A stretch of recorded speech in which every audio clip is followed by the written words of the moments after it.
Hey there, sleepless rabble. Get comfortable, pull that blanket tight, and let me take over for a while. Picture this. You're born on a floor of packed earth, the midwife's hands slick with blood and ash. Outside, the wind howls like wolves, clawing the thatch. And somewhere far off, a church bell tolls for another soul that didn't make it through the night. Your cradle? A splintered box by the hearth. Your toys? Bones and scraps. And the air you breathe carries whispers of hunger, of plague, of God's wrath rolling through the land like thunder. This was life in the Middle Ages, where winter wasn't a season, it was a death sentence. And hope was a rumor that traveled slower than the pest. Now, before we dive headlong into that world, here's a small thing that matters more than you know. This channel, it's new, barely crawling, like a peasant's first step after famine. Every like, every subscribe, every cheeky comment, that's the bread on our table, the spark in our hearth. Without you, these stories vanish faster than a prayer in a plague pit. So do me that favor. Tap like, hit subscribe, and tell me in the comments, would you have survived on barley and boiled nettles? Or would you trade your soul for a hot loaf and a warm bed? Because most people did. Alright, settle in. The fire's low, the wind's rising, and your life in the Middle Ages begins now. It was January in England, the kind of month when the world feels frozen stiff, and the only things moving are smoke, gossip, and the occasional raven picking at something dead. Inside a low, crooked hut at the edge of a muddy village, two cries broke through the crackle of the hearth fire. Not one, two. Twins. God help them. Our Anna and William came into the world between prayers, pain, and the sour smell of boiled linens. Their mother, Agnes, was pale as the frost outside, sweat shining on her brow. No doctors here, just a midwife with hands like gnarled roots, a bucket of cold water, and a few charms muttered under her breath. On the hearth, a knife lay across the threshold to keep out demons. A pinch of salt on the sill, because everyone knew the devil hated seasoning. The hut was no palace. Picture this. One single room, walls of wattle and daub, sticks smeared with mud and dung, and a roof of straw so old it probably had its own ecosystem of mice. The smoke from the fire didn't rise neatly into a chimney. It clawed at your eyes, curling up toward a hole in the roof, leaving everything smelling like a smoked ham that had given up on life. Beds. Ha! There was a straw pallet for the parents, and now two tiny bundles laid near the fire, swaddled in rough linen that scratched like a hedgehog's kiss. Outside, the cold gnawed at the world. January was cruel, especially for babies born poor. They'd survive only if the fire kept burning, if the cow in the corner stayed alive for milk, and if Agnes didn't die of childbed fever. That invisible killer that stalked women like a shadow after birth. But no one had time for fear.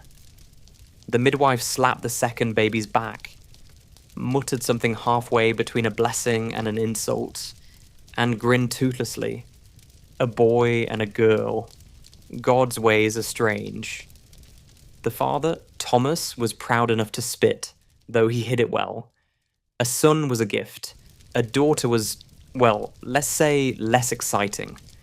Sons worked fields, brought in grain, made fathers proud. Daughters, dowry problems waiting to happen. Still, Anna's tiny fists flailed like she owned the place. And William? Quiet. Already measuring the world with those dark, solemn eyes. Before the hour was done, both babies were wrapped and ready for their first trip out into the frozen air. Baptism. Immediate. Because in this age, Dying unbaptized meant eternal hellfire, and nobody wanted that hanging over the cradle. The priest, no doubt half drunk and fully tired of life, would splash holy water on their heads and mumble Latin while the wind sliced through their rags. What about warmth, fire, animal heat, and faith? Those were the heating systems of 1350. The family slept close, bodies huddled like spoons. Sometimes even the goat got an invite to the bed when frost crept in. Clothes? Don't imagine silky gowns. Picture coarse linen shirts that felt like sandpaper and wool cloaks that smelled like wet sheep. They weren't fashion statements. They were survival stitched together with hope and a prayer. And food? Ha ha. Forget banquets. The first thing those babies would taste, once their mother recovered, was pottage. A murky, eternal stew bubbling in a blackened pot. Whatever grew in the garden or could be begged from neighbours ended up in there. Onions, leeks, beans, maybe a scrap of bacon if fortune smiled. Bread was rye or barley, dark, heavy, and often crawling with surprises if you left it too long. As the wind howled outside and the fire spat sparks, life began for Anna and William. Two fragile candles in a storm. No one thought they'd both survive the year. Truth be told, most didn't. But for now, they lay warm in the smoky gloom, the midwife muttering her charms, and the world already sharpening its claws for the battles ahead. And so it begins. Two lives, tangled together, in a world that didn't care if they lived or died. But oh, what stories they'd carve into the mud. Winter didn't care about newborns. It didn't care about joy or blessings or the hopeful prayers whispered over a steaming wooden bowl. Winter was a hunter, and in January, it had the whole countryside in its jaws. Anna and William's second year began under the same smoke-stained rafters where they had been born. But now the world outside was an endless sheet of frost. The paths between the huts were frozen mud, hard as iron. Water buckets cracked if you left them out overnight. The only green in sight was the mold on the bread. And yes, people still ate it. Waste nothing. That was the rule of survival. Inside their hut, the air was thick and bitter with smoke. The fire was small now.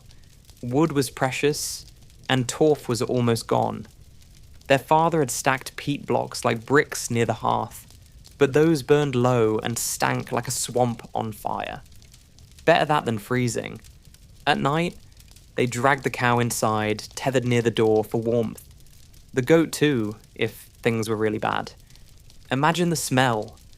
Dung, wet wool, unwashed bodies, and sour milk, a fragrance so powerful it could knock a modern nose unconscious.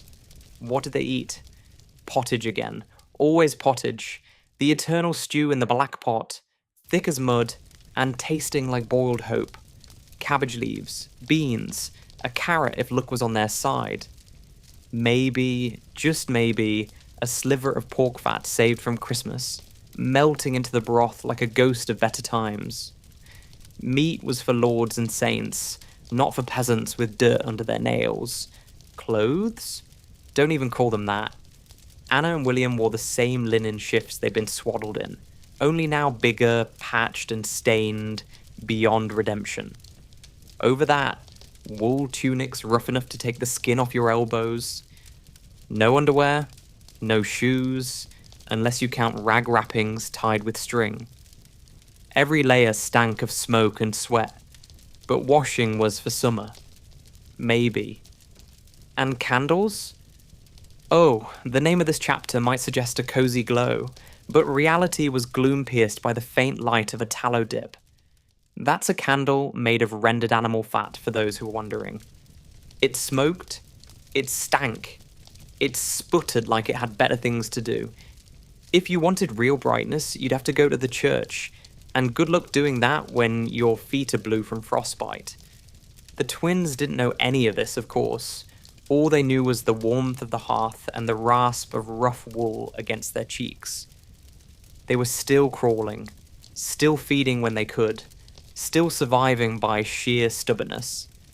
And that was a miracle. Infant mortality was a hungry beast.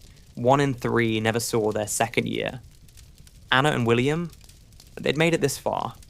Barely. But outside, the wind howled through the thatch like a ghost with unfinished business. And the village dogs dug through frozen dung heaps for scraps. Winter would not loosen its grip until spring. And spring, as everyone knew, came dragging its feet like a sulky child. For now, life was measured in spoons of steaming pottage, in the glow of the hearth, and in prayers muttered while frost crept up the walls. And as the twins drifted into a smoke-heavy sleep, their mother whispered the same old charm every peasant woman knew. God keep the fire burning. God keep the children breathing. Because out here, in the cold bones of winter, that was all you could ask for. Spring, they said, was a time of hope, a time of green shoots and warm breezes. Whoever said that had clearly never lived in a medieval village. Because in truth, spring was mud. Endless, choking, soul-sucking mud. By the time Anna and William were toddling toward their 3rd year, the snow had melted. Yes, but all that meant was that the frozen dirt had turned into a swamp that swallowed boots whole. Not that the twins owned boots. They padded barefoot through the filth, their tiny feet red and raw, splashing in puddles laced with animal dung. Every step was a gamble. Would you land in something wet? Or something warm and squishy? The thaw didn't smell like fresh flowers either. It smelled like rot. Months of waste thawing under the sun. Manure heaps steaming like little volcanoes. Dead rats oozing into the soil. And the sweet sour tang of stagnant water. Welcome to spring, medieval style. Life didn't slow down for toddlers. There were no nannies, no toys, no soft rugs.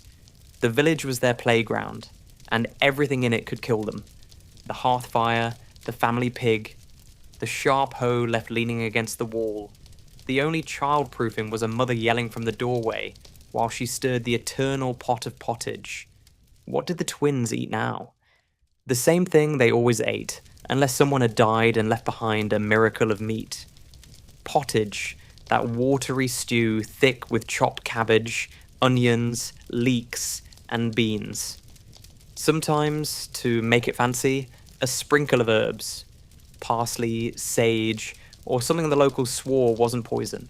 Bread was coarse, black, and baked from rye or barley flour, dense enough to dent a skull if thrown. Butter was a dream, cheese a memory, and milk. Whatever the cow would give, if the cow hadn't dried up during the long winter.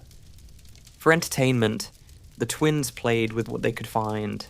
Sticks, stones, and the occasional bone if the dogs didn't steal it first. Toys were a luxury for the rich. For Anna, a polished pebble became a doll. For William, a bent twig was a sword. Childhood was imagination wrapped in hunger. The hut still stank of smoke and sweat. Its single room served as kitchen, bedroom, and stable. The thatch above dripped when it rained. So they placed wooden bowls under leaks like little soldiers holding the line. The fire never went out, not because it was cozy, but because letting it die meant a long, painful process to spark it again. Fire was life. Fire was everything. Outside, the first shoots of green teased the fields. Men broke their backs with wooden ploughs tipped in iron, dragged by oxen slow as sin. Women sowed beans, peas, and barley, praying for a good yield. Because everyone knew. A bad harvest wasn't just bad news. It was death wearing a grin. The twins toddled between furrows, their laughter mingling with the caw of crows. Our Anna was already bold, venturing where she shouldn't, pulling at the skirts of working women, giggling when mud sucked her toes. William, quieter, watched the men sweat in the fields, their faces hard and grim. Even now, before words fully shaped on his lips, he understood something. This was the rhythm of life. Work. Endlessly. Work and until you drop. And so, as the first fragile flowers pushed through the muck, Anna and William took their first steps into a world that didn't care if they stumbled. A world of toil and rot and fleeting beauty. A world where spring was just winter's cruel little joke. But hey, at least it wasn't snowing anymore. By the time Anna and William reached their 4th year, childhood, if you could call it that, was over. There were no golden days of carefree play ahead. No find yourself phase. No room for being a dreamer. In the Middle Ages, the moment your legs were strong enough to carry a bucket, you were part of the workforce. And so, our twins were drafted into the great medieval army of labor. An army with no banners, no drums, just the rhythm of hoe against soil and the sigh of aching backs. Anna's first job? Wolle zupfen. She sat near the hearth, fingers small but quick, tugging clumps of sheep's fleece into something vaguely manageable. It smelled like the sheep had just walked out of a swamp. And they probably had. Bits of dirt, burrs, and the occasional louse clung to the fibers, but nobody minded. This was the start of clothing, and clothing was survival. Nearby, her mother worked the spindle, spinning thread with a skill that bordered on sorcery. The thread would one day become a tunic, or maybe a blanket, though likely both before it wore into holes big enough to catch your toes. William, meanwhile, had the noble duty of goose herder. Picture it. A skinny boy in a rough linen smock and wool hood, barefoot in the morning dew, driving a gaggle of geese down the muddy track. The geese were mean little bastards, honking like demons and nipping at his ankles, but they were valuable. Goose fat was precious in a world where butter was a luxury, and feathers stuffed into a sack might one day keep someone a little warmer through winter. The tools of their world were simple, almost primitive. Wooden rakes, iron-tipped hoes, a sickle or two hanging by the door, shining dull from years of sharpening on stone. A plough stood by the fields, a heavy beast of wood bound in iron, dragged by oxen that moved, as if time was something to mock. Work wasn't just hard, it was constant. And food? The eternal question. What fueled these tiny labourers? The same thing everyone ate. Pottage. That grim, loyal friend bubbling endlessly in the black iron pot. A stew so monotonous it could drive a saint to sin. Barley, beans, cabbage, onions, whatever the garden grudgingly surrendered. Sometimes a pinch of salt if luck smiled, if luck grinned, a bone. Not with meat on it, mind you, just a bone to suck the ghost of flavour into the broth. Clothing remained unchanged, except for the new patches stitched on by weary hands. Rough, scratchy wool over linen, tied with cords. No buttons, no frills, everything smelled of smoke and sweat. And shoes? Don't make me laugh. Rags if you were lucky, bare feet if you weren't, which meant most of the time. Life in the hut was no better. The floor was hard-packed earth, swept with a broom of twigs. Smoke from the fire thickened the air until your eyes watered. The smell of damp straw, boiled cabbage, and unwashed bodies clung to everything like a curse. Privacy? Forget it.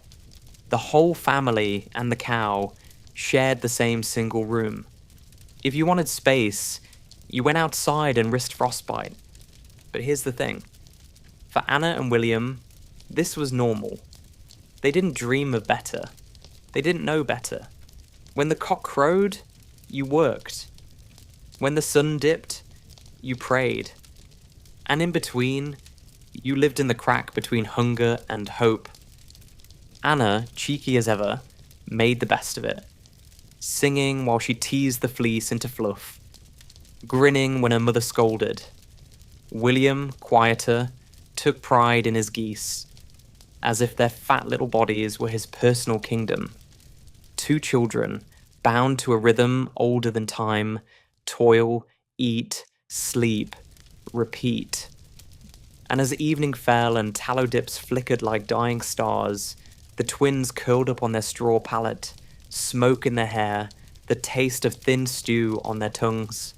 Outside, wolves howled in the distance, and the wind scraped against the thatch. Tomorrow would bring more work, more mud, more hunger. Because in this world, life didn't wait for you to grow up. It grabbed you by your little bare feet and dragged you straight into the grind. By their 5th year, Anna and William were officially part of the machine. Not a shiny, efficient machine like the ones humming in your modern world. No.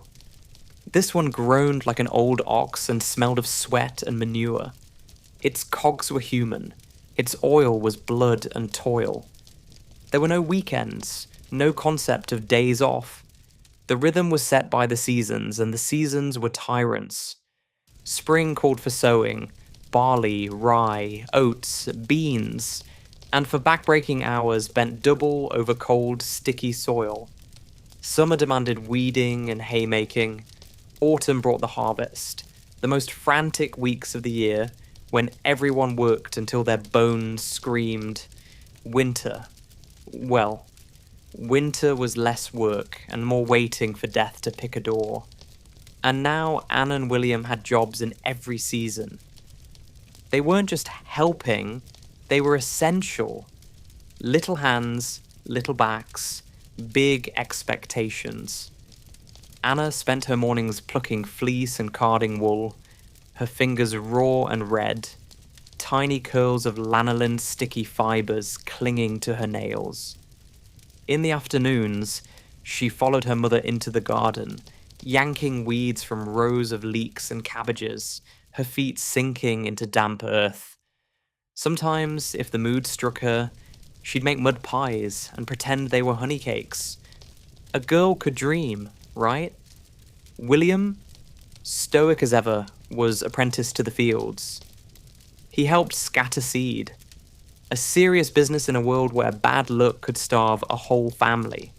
No machines to help, just a boy with a sack slung over his shoulder, fingers cold and stiff as he tossed barley onto furrows, praying it would take root before the crows ate half of it.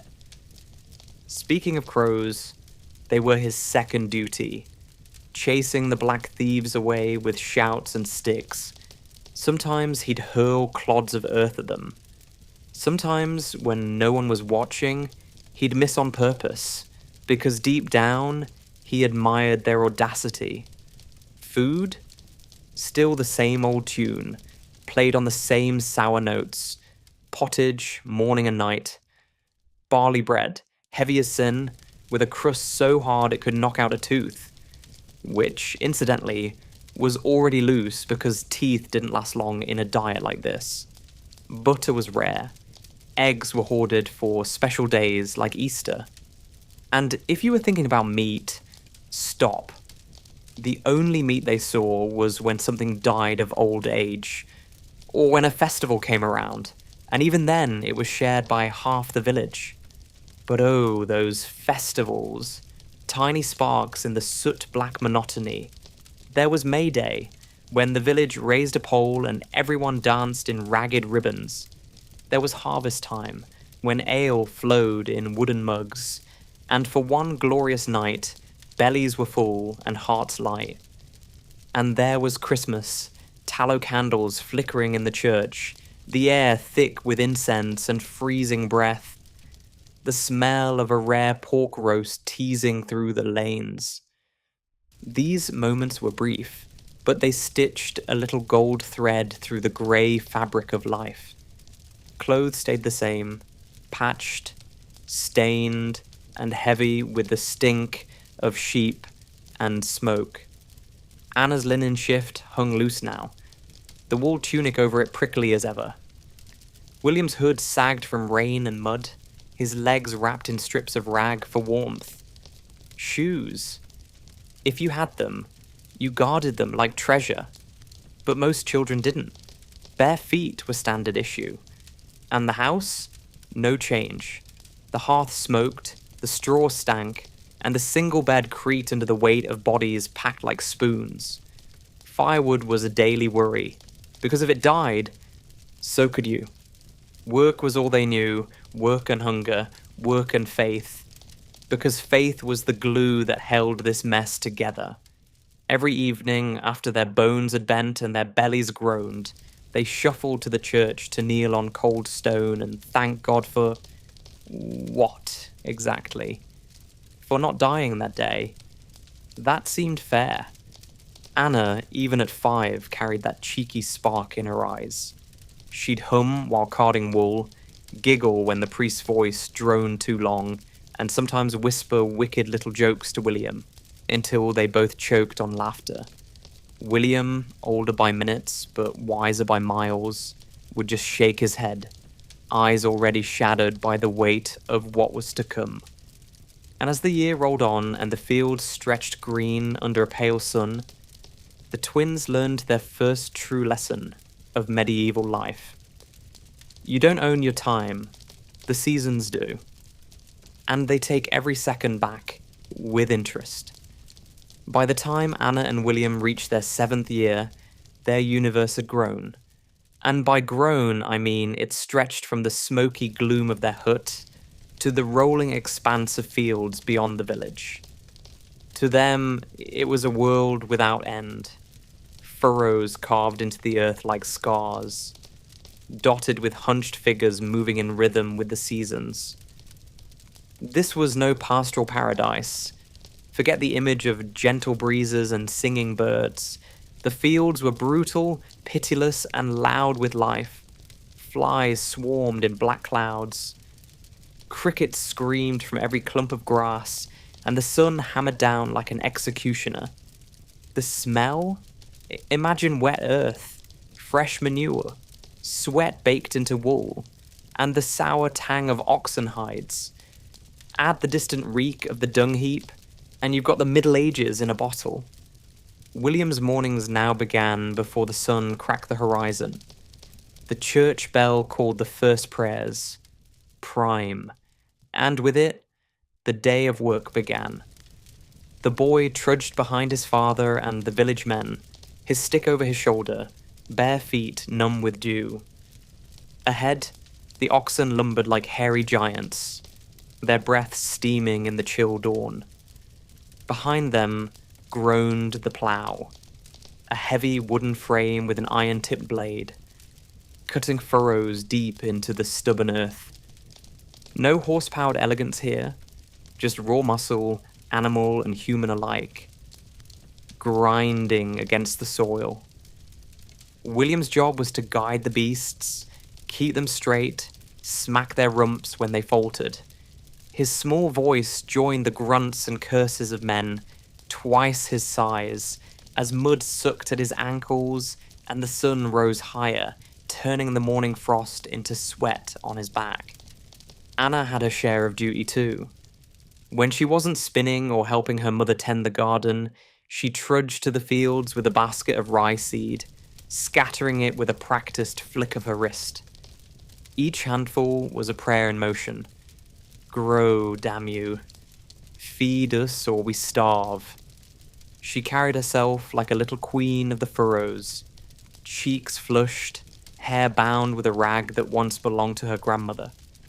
And always that spark in her eye, a hint that she'd rather dance than sew, laugh than labor.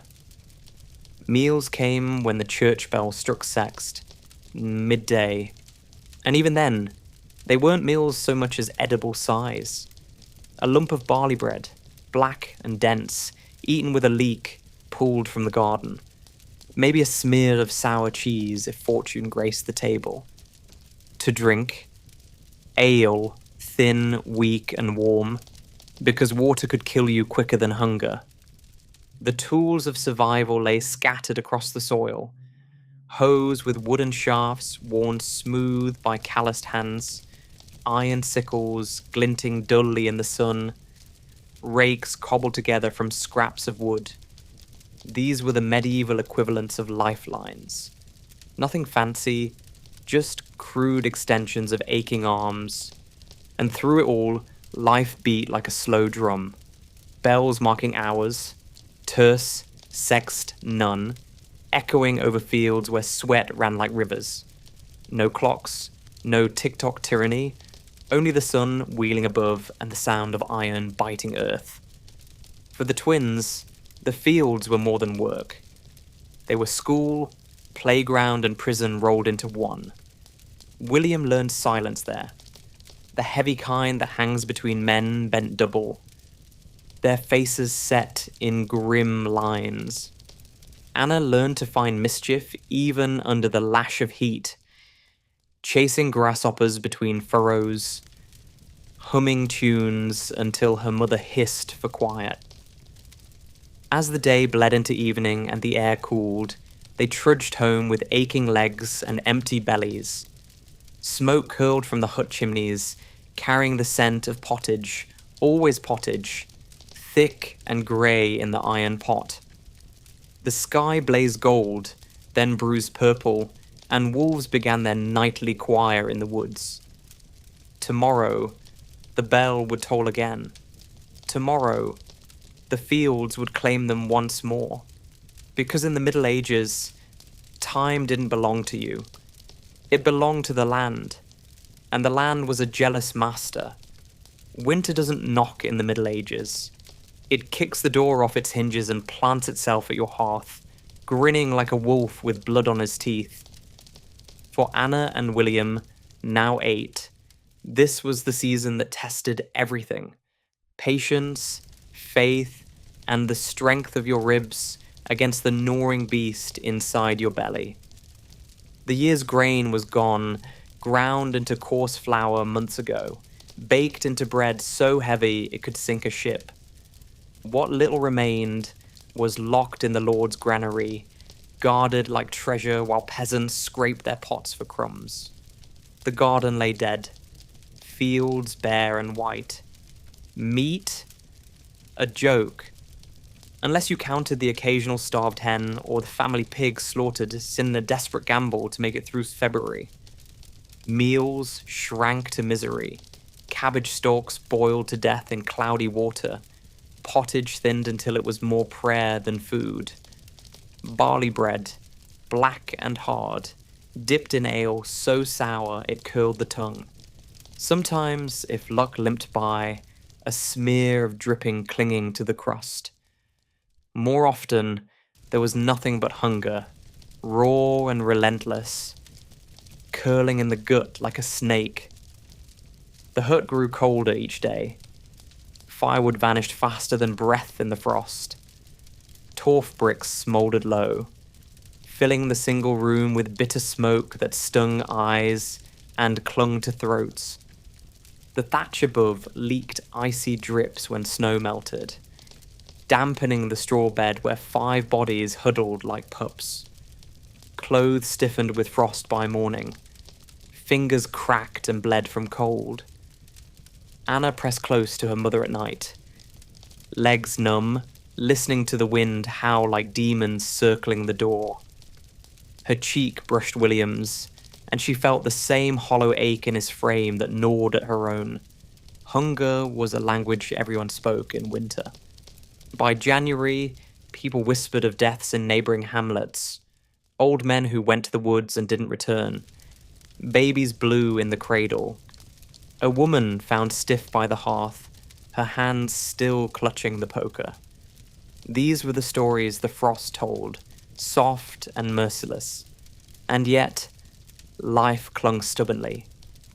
In the mornings, they stirred the ashes, coaxed the fire to life, and boiled another hopeless pot of pottage. William trudged to the frozen stream to break ice for water, his breath fogging like ghost smoke. Anna helped card wool with numb fingers, because thread meant cloth, and cloth meant warmth. even if warmth felt like a joke carved from stone. Hunger didn't just weaken the body, it warped the mind. People dreamed of feasts, of golden loaves, dripping fat, and sweet honey cakes they'd never taste. Sometimes, when the hunger bit hardest, neighbors eyed each other too long. You think I'm exaggerating? Read the records. Desperate times birthed desperate sins. But for now, Anna and William endured. Small bodies curled tight as snails, breaths shallow, hearts stubborn, waiting for spring, waiting for life to crawl back from under the frozen earth. Because in this world, winter wasn't a season. It was an executioner with a very slow blade. Summer didn't arrive gently in the Middle Ages. It didn't waft in with soft breezes and birdsong like the paintings in some illuminated manuscript. No. Summer came like a hammer. The sun blazed white-hot over fields that shimmered with heat, and the air was thick with the smell of sweat, dung, and cut grass. The world steamed, roared, and crawled with life, flies buzzing in clouds so dense they could choke you, bees humming drunkenly among the clover, and the low rhythmic thud of iron against stalk as men swung their scythes. Anna and William, now 10, were no longer trailing like pups behind their parents. They worked. Properly worked. Anna woke to the clang of the church bell before dawn, pulling on her patched wool kirtle over a linen shift, so stiff with old sweat it crackled. Barefoot, hair bound in a fraying strip of cloth, she trudged behind her mother to the fields. The earth, still cool with dew, squelched between her toes as the day's first light broke pale and cold across the furrows. By sext, the midday bell, the heat had grown monstrous. The air quivered like a mirage, and every breath tasted of dust and hay. The hay harvest was no game. Men stooped with curved scythes, their muscles corded, backs gleaming with sweat, slicing in long, brutal arcs. Behind them, the boys raked and bundled. William, jaw tight, dragged forkfuls of grass to the wagons, his thin arms straining like bowstrings. He'd grown wiry, all elbows and ribs, his bare legs streaked with mud and scratches. The tools were crude but deadly. Long-handled scythes with blades sharpened on whetstones until they sang. Sickles for the smaller patches, wooden rakes with crooked teeth, and everywhere the steady hiss of steel through stalks, the grunt of men, the cries of geese wheeling overhead, loud and mocking. Food was taken sitting on the earth, heads bent under the noon sun. Barley bread hard as stone, softened in weak ale. A hunk of onion, sharp enough to sting the tongue. If you were lucky, a smear of curdled cheese clinging to a knife tip. No feasts, no laughter, just fuel for the next round. But even here, under the lash of work, life found its scraps of joy. Anna twirled a handful of daisies into her hair when her mother's back was turned. She teased William until his solemn face cracked into something like a smile. When the bell at midnight tolled from the church tower, its iron voice rolling across the stubble fields, both twins stopped to stare at the sky, dazzled by its endless blue. Then back to work. Always back to work. Because hay wasn't just hay. It was survival. Without enough for the oxen and the cow, winter would starve them long before the frost killed the last turnip. So, they toiled until the sun bled red into the horizon, and the fields lay shorn and ragged, the air heavy with the sweet stale scent of drying grass. When they stumbled home, skin raw from sun and nettles, feet caked in black grime, the hut smelled of pottage and smoke. Always pottage, always that grim, loyal stew, thickened with beans and flavoured, if the gods were feeling generous, with a lump of bacon fat melting like a secret in the pot. They ate in silence, bones aching, eyes heavy. And outside, the night pulsed with the chirp of crickets and the slow creak of wagons hauling the last loads of hay to the barns. Summer might look golden in the tapestry, but here, in the sweat and dust, it was just another battlefield. If summer was a hammer, winter was a blade. By the time the twins reached 11, frost had crept back across the land like a silent army, and hunger came marching behind it. The world shrank in winter. The fields lay black and brittle under a lid of pewter sky. The well froze, the streams turned to glass. Smoke clawed from hut chimneys in greasy plumes, heavy with the stink of burning peat. Firewood was gone weeks ago, long since hacked and fed to the hearth. Now, torf blocks smouldered low, filling the room with a bitter fog that stung eyes and stuck in throats. The family huddled like dogs on the straw pallet, layers of wool scratching their skin, breath frosting in the air. Chickens roosted in the rafters. The cow, ribs sharp under her hide, stood tethered by the door, steaming in the chill. The room smelled of dung, smoke, and damp wool, a cocktail no candle could sweeten. Meals dwindled to shadows of food. Pottage thinned with water until it was little more than broth. A crust of barley bread, hard as a saint's conscience, dunked in ale sour enough to peel the tongue. Sometimes a turnip, shriveled and soft, fished from the root cellar like treasure from a tomb. Meat? Don't make me laugh. The pig was slaughtered before Yule, its fat rendered into dripping now long gone, leaving only bones boiled to death in the pot. Hunger wasn't just an ache. It was a presence. It stalked the hut at night, curling in empty bellies, whispering in dreams. Anna, sharp-eyed even now, gnawed her bread crust slow, pretending it was honeyed cake. William chewed in silence, his jaw hard, his eyes already older than his years. And the cold? God, the cold was a tyrant. It crept under door and thatch, pried into every gap. Fingers cracked and bled. Toes blackened with frostbite. Mothers wrapped infants in wool and whispered prayers to St. Bridget, patron of warmth. Men trudged into the woods, axes on shoulders, gambling their lives for firewood among wolves and worse, the cold itself. By February, rumours crawled through the village like rats. An old woman found stiff by a hearth, hands curled around a dead ember. A boy gone missing. Some said he wandered to the forest. Others whispered darker things. In hunger, the mind conjures horrors. And some horrors are true. Still, faith burned stubborn as the last ember. The bell tolled for mass, and peasants limped through frost, breath smoking like incense, to kneel on stone floors colder than the grave. They prayed for mercy, for bread, for spring.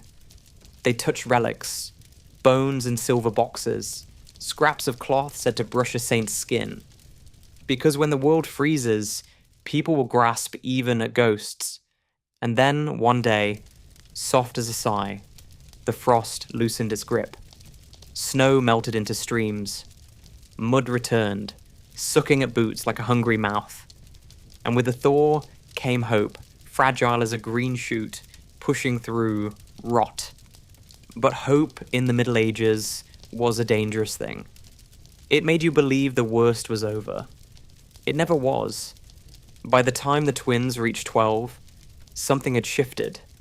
Not in the world, which still stank of toil and hunger, but in themselves. Childhood was gone, packed away with the rags they'd long since outgrown. The first shadows of adulthood crept in, sly as foxes. Anna felt it first. Her limbs lengthened, her face sharpened, and her laugh, bright and wicked, began to curl like smoke through the village lanes. Boys noticed. Men noticed too. which was both a blessing and a curse in a world where a girl's virtue was guarded like coin in a lord's chest. Her mother tied a kerchief tight over her dark hair and hissed warnings about sin and shame. Anna just smiled that sly little smile, the one that promised trouble. William felt it differently. His voice deepened, his shoulders broadened just enough to make the scythe less of a burden. The men began to look at him not as a child, but as another back to bend, another pair of hands to blister. He bore it in silence, though sometimes, when the work slowed, he glanced toward the horizon, eyes restless as the crows wheeling above the fields. Life's rhythm still beat to the old drum. Dawn bells, dusk bells, the sun's slow crawl across the sky. But now, between chores and mass, came whispers of change. The church loomed larger than ever, its walls not just shelter, but stage. It was here that villagers gathered not only to pray, but to see and be seen. Here that girls, cheeks flushed pink from the cold, stole glances from behind linen veils. Here that boys lingered near the font, pretending piety while their eyes betrayed other devotions. Festivals sharpened those whispers into laughter and heat. May Day saw ribbons streaming from the pole, dancers spinning on grass still wet with dew. Music, thin and reedy from a pipe, deep and thrumming from a drum, wove through the air like magic. Anna danced until her feet ached, skirts whirling, hair escaping its ties. William watched, jaw tight, fists curled in the pockets of his ragged cloak, as though ready to fight anyone who looked too long at his sister. But even joy carried shadows. Behind every laugh lurked the church's stern eye. Behind every flirtation, the threat of ruin. A girl's misstep could stain her forever. A boy's could bind him in chains of duty or debt. In the Middle Ages, love was no fairy tale. It was a transaction, sealed in land, coin, or disgrace. The year ripened into summer, and with it, the twins stood at the edge of something vast and nameless. Childhood lay behind like a worn-out tunic. Ahead stretched the long, hard road of life, paved with toil, spiced with hunger, scented with smoke. And somewhere down that road, though none could see it yet, waited scandal, war, and a plague that would scour the world clean. But for now, there was dancing in the green, laughter on the breeze, and the first dangerous taste of freedom in the air. By the time Anna and William reached 13, the world had changed. Or maybe it hadn't. The fields still groaned under the same endless yoke. The church still glared down like a stone-faced sentinel, and hunger still prowled the hut like a half-starved dog. But Anna had changed. She'd shot up like a stalk of rye, all elbows and laughter and eyes that glittered with trouble. Her hair, thick, dark, and impossible to tame, spilled from under the kerchief her mother knotted tight each morning. Her cheeks glowed copper in the sun. Her smile flashed like a blade. She was, as the village gossips liked to whisper, a bit of a wild one. And they weren't wrong. Anna loved to dance. Loved it the way some love wine or whispered secrets. When the bell called the village to a wedding feast, she spun under the maypole until her head swam. Skirts flaring, bare feet pounding the grass. When the piper's tune wound thin and sweet through the dusk, Anna was there, laughing loud enough to make mothers mutter and men glance twice. Her mother noticed. Oh, she noticed. She tightened Anna's kerchief, hissed warnings about modesty, about virtue, about the devil slipping between the steps of a dance. Anna nodded solemnly, then tossed a grin over her shoulder as soon as her mother turned. William noticed too. And he didn't grin. He'd grown taller, shoulders hardening under the weight of tools, voice roughening like bark. At 13, he was no longer a boy trailing geese. He was swinging a scythe in the hayfields, hauling timber, sweating alongside men who spat and cursed and laughed about things he didn't fully understand. The world pressed on him with calloused hands, carving away softness until only muscle and grit remained. But even as the fields claimed him, William kept one eye on Anna. Not because he wanted to. God knew he had enough work. But because someone had to. The way she tossed her hair. The way she laughed with the miller's son by the well. It sparked something in him. Not jealousy, not quite. More like a simmering fear, the kind that whispers, this will end badly. And maybe, deep down, he was right. If childhood was a chain, then 13 was the shackle that locked it for good. William's days began in darkness now, rising with the Angelus bell before dawn. Gulping a crust of bread so stale it might break a tooth, washed down with ale sour as old sweat. Then out, into fields wet with dew, the air sharp and cold against his skin. The tools of his new life were brutal in their simplicity. The scythe, its blade honed to a whispering edge, the wooden rake, teeth worn smooth, the flail, 2 sticks chained by iron links, for threshing grain in the barn. They sang a harsh music, swish, thud, crack, echoing under low timber roofs or out in the blinding glare of noon. Clothing was no armor, a coarse wool tunic, patched so often it looked like a map of a forgotten kingdom. Hose tied with ragged cords, a hood sagging from rain and sweat. Boots? Ha! Only the Lord's men wore leather. William's feet were bound in strips of cloth, stiff with grime, toes always raw. Meals were snatched between chores, a lump of rye bread, hard and black, with a smear of cheese if luck smiled. Sometimes, for a feast day, a slice of salted herring glistening like a secret treasure. Meat was for dreams and Christmas. Work didn't stop when the sun set. In winter, it crawled indoors, repairing tools, mending harnesses, feeding beasts by the flicker of tallow dips that smoked and spat like angry ghosts. Then prayers on numb knees, the priest's voice, droning about sin and salvation, while William's stomach growled loud enough to drown the sermon. And through it all, whispers about war blew in with the wind.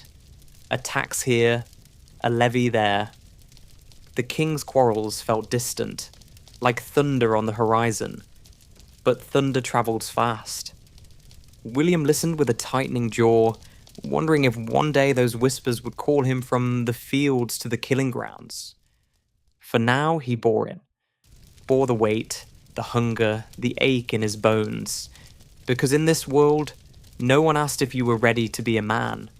They just handed you the scythe and walked away. Spring crept back like a thief, soft and sly, and with it came a rare, ragged joy.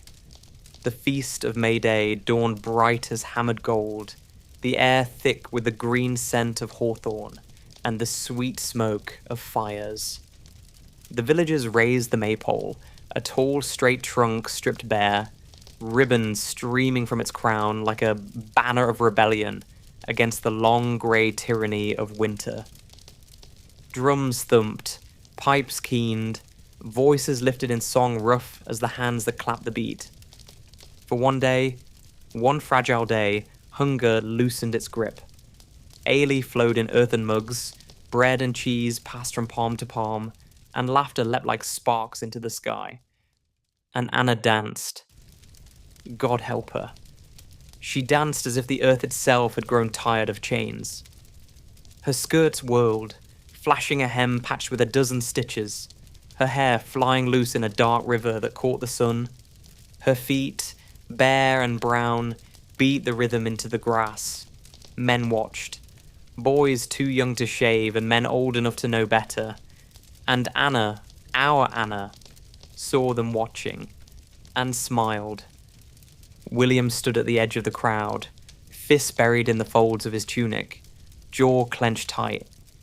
He'd worked since dawn, hauling timber for the Lord's Hall, his back a map of bruises, his stomach hollow. He had no ribbons to give, no coin for the ale that sloshed in other men's cups. All he had was a stick in his hand and a slow-burning anger in his chest. When the miller's son, broad-shouldered, grinning like a fox, caught Anna's hand and spun her under the ribbons, William's knuckles went white. The music swelled, the crowd cheered, and Anna laughed, head thrown back, teeth flashing bright as saints' relics in the sun. Somewhere under the laughter and the pipes, William heard another sound, the low, dark drumbeat of trouble rolling in. The summer of Anna's 15th year was heavy, thick with heat and something darker, a scent that clung like wood smoke, not on the wind, in the air between glances, in the hush after laughter. Whispers. They began as they always do, soft, harmless, the sound of idle tongues wagging over spinning wheels. That girl. A shrug, a smirk. She dances too wild. Then sharper. She walks like she owns the lane, and then cutting deep. If she carries on, there'll be trouble before winter. Anna heard them. Of course she did. A village has no secrets, only echoes. But she shrugged them off like chaff in the wind. What did they know? What did they matter? She was 15, her blood ran quick as the river in spring, and her laughter spilled too easily to cork. Her mother scolded. God, how she scolded. Words like stones flung against a tide. Modesty. Shame. Men are wolves. Anna smiled sweetly, promised obedience, and the next day let the kerchief slip back from her hair, dark waves tumbling down like night. It wasn't vanity, not exactly. It was hunger. Not the gnawing belly hunger that winter brings, but the hunger to feel alive, to dance while the fields burned gold, to taste freedom before life shackled her with linen veils and endless pottage pots. The miller's son noticed, broad-shouldered, grinning, with a swagger that stank of ale and something sharper. He watched her by the well, his gaze heavy as the sack of grain slung across his back. He found excuses, to linger when she fetched water, to let his fingers brush hers when passing bread at the feast. And Anna, God forgive her, didn't pull away. William saw and burned. Not with desire, he was no fool, but with a rage that bit bone deep. Rage at the boy's smirk, at Anna's reckless tilt of the chin, at the way the world was sharpening its knives for her. He tried warnings, clumsy, harsh, words knotted with fear. Keep away from him. People talk. Anna only laughed, eyes glinting like wet stone. But in the lanes, the whispers thickened like flies on meat. Mothers clucked. Fathers muttered. The priest's sermons grew longer, full of brimstone and heat, his eyes flicking toward Anna with a weight that made her skin crawl. And still she walked the green with ribbons in her hair, humming tunes that curled like smoke in the sun. And somewhere in the silence between bells, trouble drew breath. It happened, as such things do, when the air was thick with cider and song. Harvest home. The last sheaves stacked high, the barns bulging, the fields stripped bare under a copper sky. A feast spread in the Lord's shadow, barley loaves, slabs of cheese sweating in the heat, trenchers slick with dripping, ale sloshed in mugs, laughter roared, pipes skirled thin and sweet. Anna danced, of course she did. Barefoot on the trampled grass, skirts swirling, hair flying loose as a banner. Her cheeks burned rose red, her breath came quick. and her eyes, oh, those eyes, caught the firelight and threw it back like coins. Men watched, boys too young to shave, men old enough to know better, and Anna saw them watching and smiled. William stood apart, a dark shape against the glow, his fists buried in the folds of his tunic. He'd worked since dawn, hauling, threshing, breaking his back so others could gorge. And now he watched the miller's son cut through the crowd, swaggering like a cock on a dung heap. Saw him catch Anna's hand, saw her laugh, soft, secret, as he spun her under the ribbons. The music swelled, wild and bright. Stars winked through the smoke, and when the piper struck a note sharp as sin, they slipped away. Just a shadow and a whisper into the hedgerows beyond the fire. The feast roared on, blind and loud, but in the dark between hawthorn and holly, another rhythm quickened. Breath, heart, heat, a hand tangled in hair, a gasp swallowed in the hush. No vows, no blessings, only the crackle of leaves under knees, the sweet rot of fallen apples, the reek of ale and lust. A bargain struck in flesh, and the devil grinning in the thorns. By dawn the whispers were knives, by noon they were swords. She's ruined. The miller's son, I, and no priest called. Her mother wailed. Her father cursed until his voice broke like rotten timber. The priest thundered from the pulpit, spittle flying, his words spiked with fire. Repent or burn. And Anna? Anna sat on the stool by the hearth, head high, hands folded neat in her lap, eyes bright as steel. Defiant. Or maybe just hollow. Who can tell when the world is sharpening the stake for you? By winter, her belly told the tale no lie could smother. Round and swelling under patched wool, heavy as the judgment that hung in the smoke-choked air. The punishment was swift. The priest's voice cracked like a whip, pronouncing penance that tasted of ashes. Barefoot before the altar, a rope knotted round her waist, the murmur of prayers curling like smoke over bowed heads. Shame was a spectacle here, a feast for every eye. They stared as she knelt, the cold biting her skin, the stone biting harder. The miller's son? Gone. Vanished into the haze of hedgerows and excuses. Wolves have a way of slipping chains. When it was done, there was no absolution, only the slow grind of survival, now weighted with another mouth. The hut shrank, the hearth glowed dim, and hunger, that old relentless friend, settled in for the kill. Anna's mother muttered, her hands raw from spinning, her face carved with lines of fury and fear. Her father spat curses that burned hotter than the fire. And William shouldered the silence like a sack of stones. He worked harder, Christ how he worked. Hauling, cutting, breaking his body to keep the pot from boiling empty. But winter was a thief with a long arm. The barley was gone, the beans shriveled to dust. Pottage thinned to nothing. Bread cracked teeth.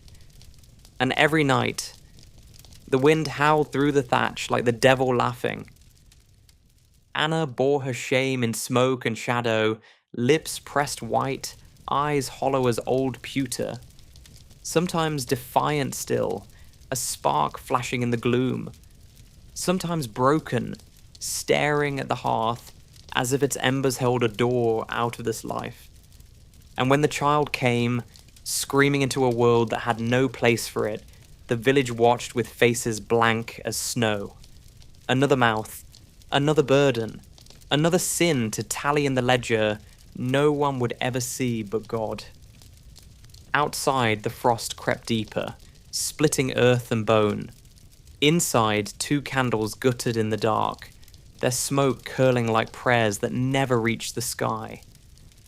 The spring after the scandal broke was wet and bitter, the kind that rots your bones before it greens the earth.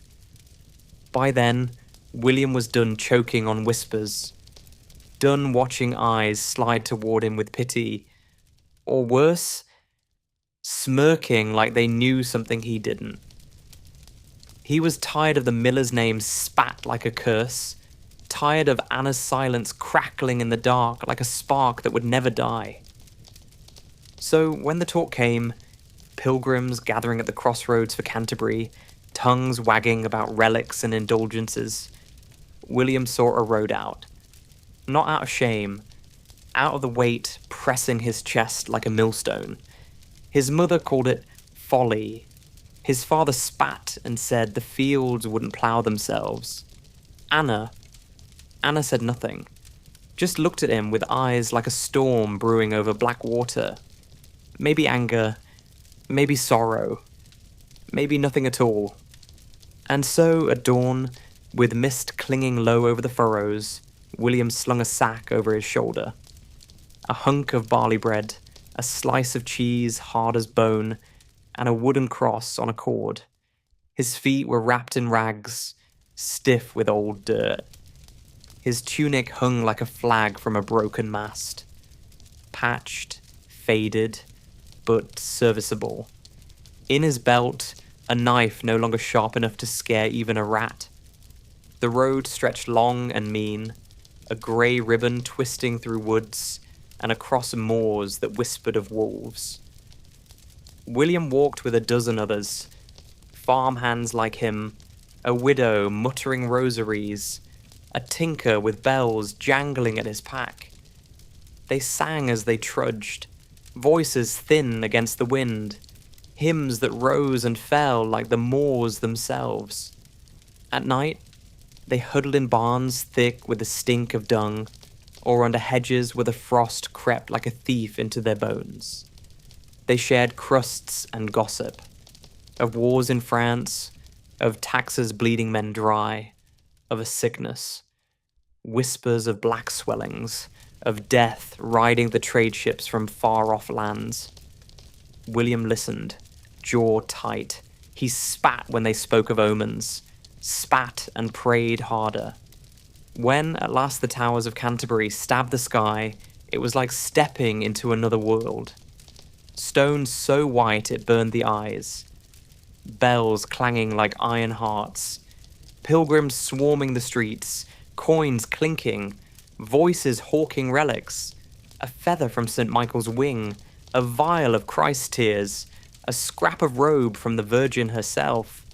Though William saw the same rag sold thrice in an hour. He knelt before the shrine, bones grinding on the cold floor, muttering prayers that tasted of blood and bitterness. Forgive her. Forgive me. Keep the child alive. Keep the miller's name from our door. Words whispered to gold and glass. To bones sealed in jeweled boxes.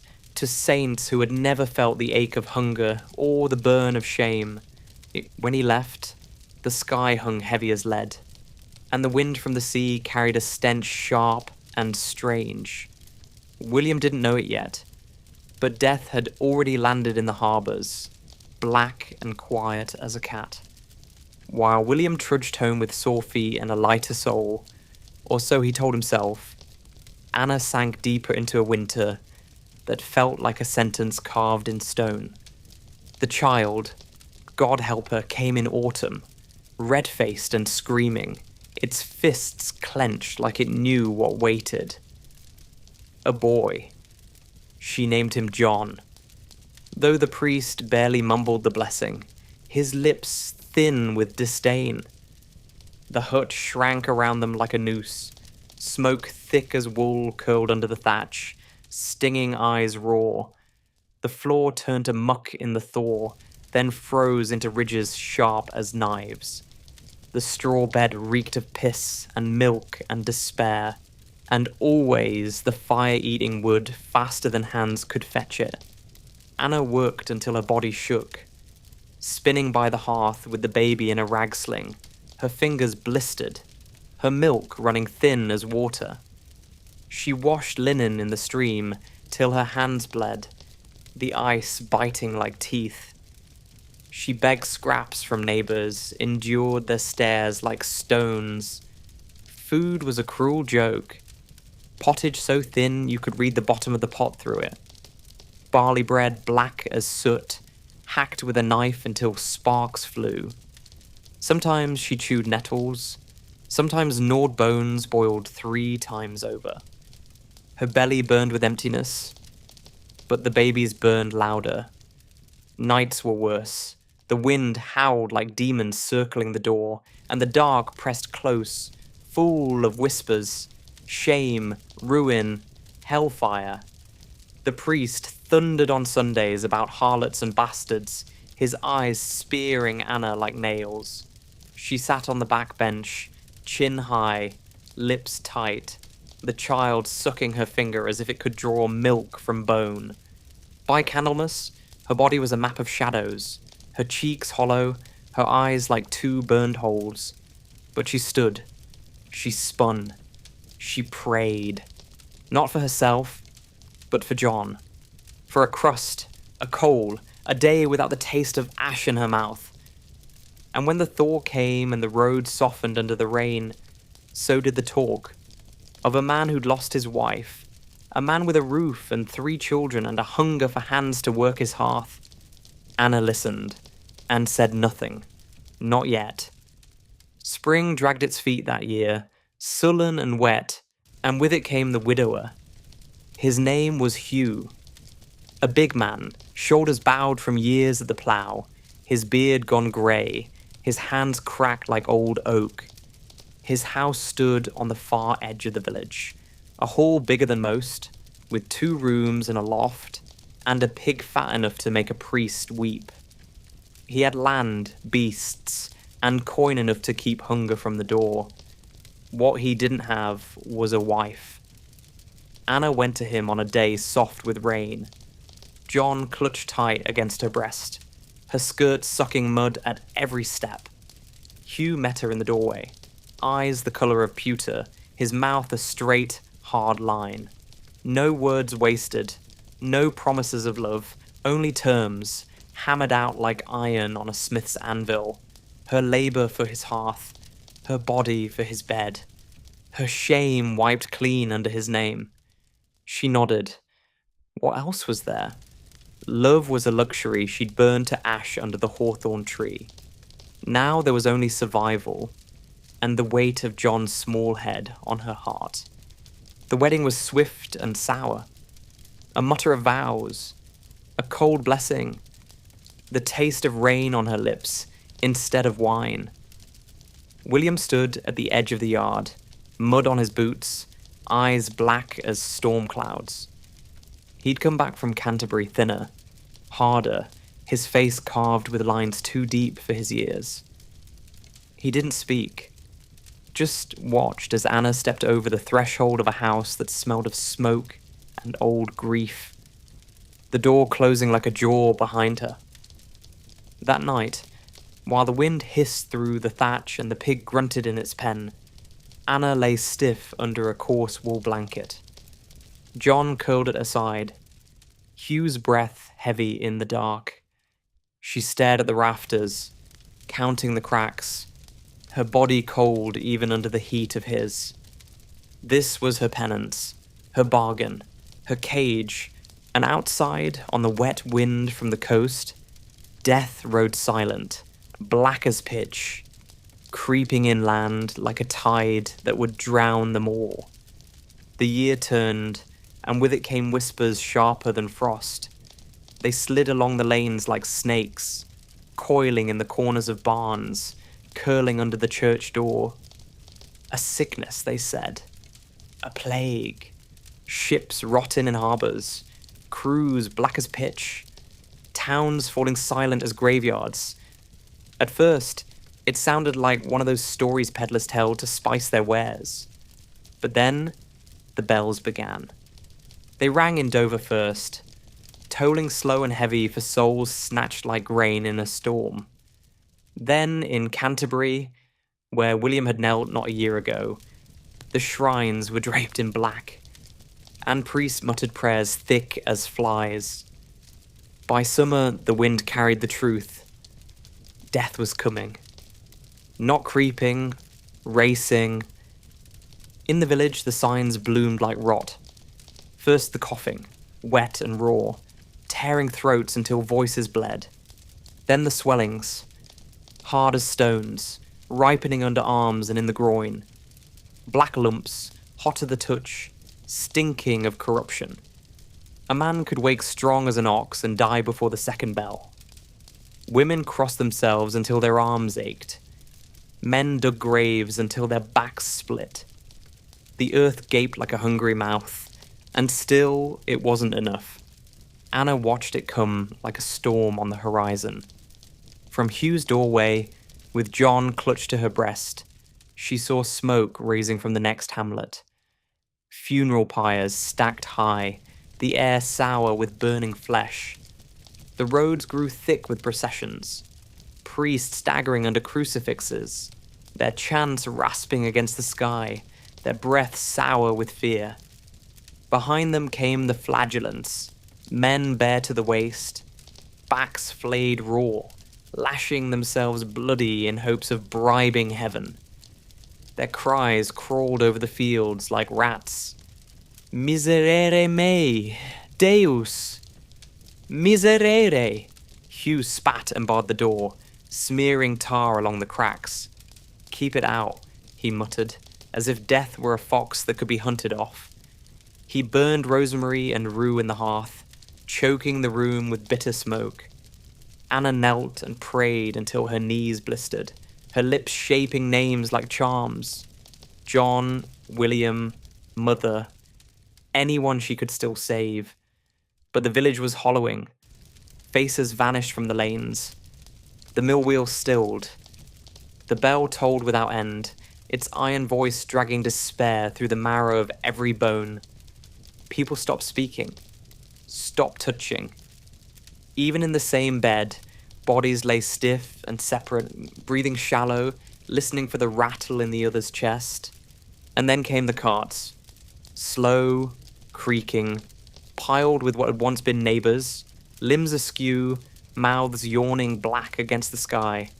No shrouds, no prayers, just a shove into the pit and a scatter of lime. The pits widened, yawned deeper. Soon, there'd be no earth left to hide the dead. William saw them first on the road back from the coast. 2 wagons, wheels slick with filth, dragging shadows behind them like cloaks. And in that moment, with the stench of decay clawing his throat and the crows wheeling black above, he knew the world he'd left was gone. The bells didn't stop. Not because the dead were counted, but because counting lost its point. By Michaelmas, the village was a carcass picked clean. The lanes lay silent under skies the colour of lead. Doors hung open on broken latches, straw beds crawling with lice, hearths choked cold with ash. The smell, God, the smell, was a thing alive, a beast that slunk into your lungs and coiled there, sweet and foul, like meat left too long in the sun. Anna moved through it like a ghost, skirts brushing dust. John a dead weight on her hip. He'd grown pale, his breath thin as a thread. Each cough tore at her like claws. She boiled nettles in the pot, prayed over scraps of bread, muttered charms the priest would have damned her for, words her mother's mother had whispered in the dark. Anything to keep that tiny chest rising. Hugh was gone, taken in a night, his groans swelling into screams, his flesh blackening before dawn. They dragged him out with hooks, his body stiff as timber, and left a hole gaping in the orchard where the earth was too tired to close. His children followed, one by one, their eyes glassy, their lips cracked like old clay. Anna buried them herself, hands raw, nails ripped, until the ground under her nails looked darker than blood. And still the bell tolled. Or maybe it was just in her head now. A sound that had sunk so deep it rang in her bones. Then William came, out of the mist, leaner than hunger, his tunic hanging like a rag on a fence. His eyes were hollows, his face carved with lines of wind and grief. He didn't speak at first, just stood in the doorway, the light slanting behind him, painting him in shadow. Anna stared, lips cracked, her throat too dry for words. When he did speak, his voice was a rasp. "Who's left?" She laughed then. Laughed until the sound broke, jagged as glass. Who was left? No one. No priest to bless, no neighbours to gossip, no feasts, no bells. Just earth fat with bodies and air fat with ghosts. And as night slid down like a shroud, they sat by the cold hearth. Two shadows and a child flickering between them. While outside, the wind combed through the empty lanes, singing a lullaby made of ash. The world after death is quieter than any prayer. Not holy quiet, not the hush of angels' wings, but the kind that crawls under your skin and whispers, "It's over. You're next." When the pest's hunger finally burned out, the village was a carcass under a grey sky. The fields lay ragged, furrows clawed open like wounds. The hedges sagged, tangled with briar and neglect.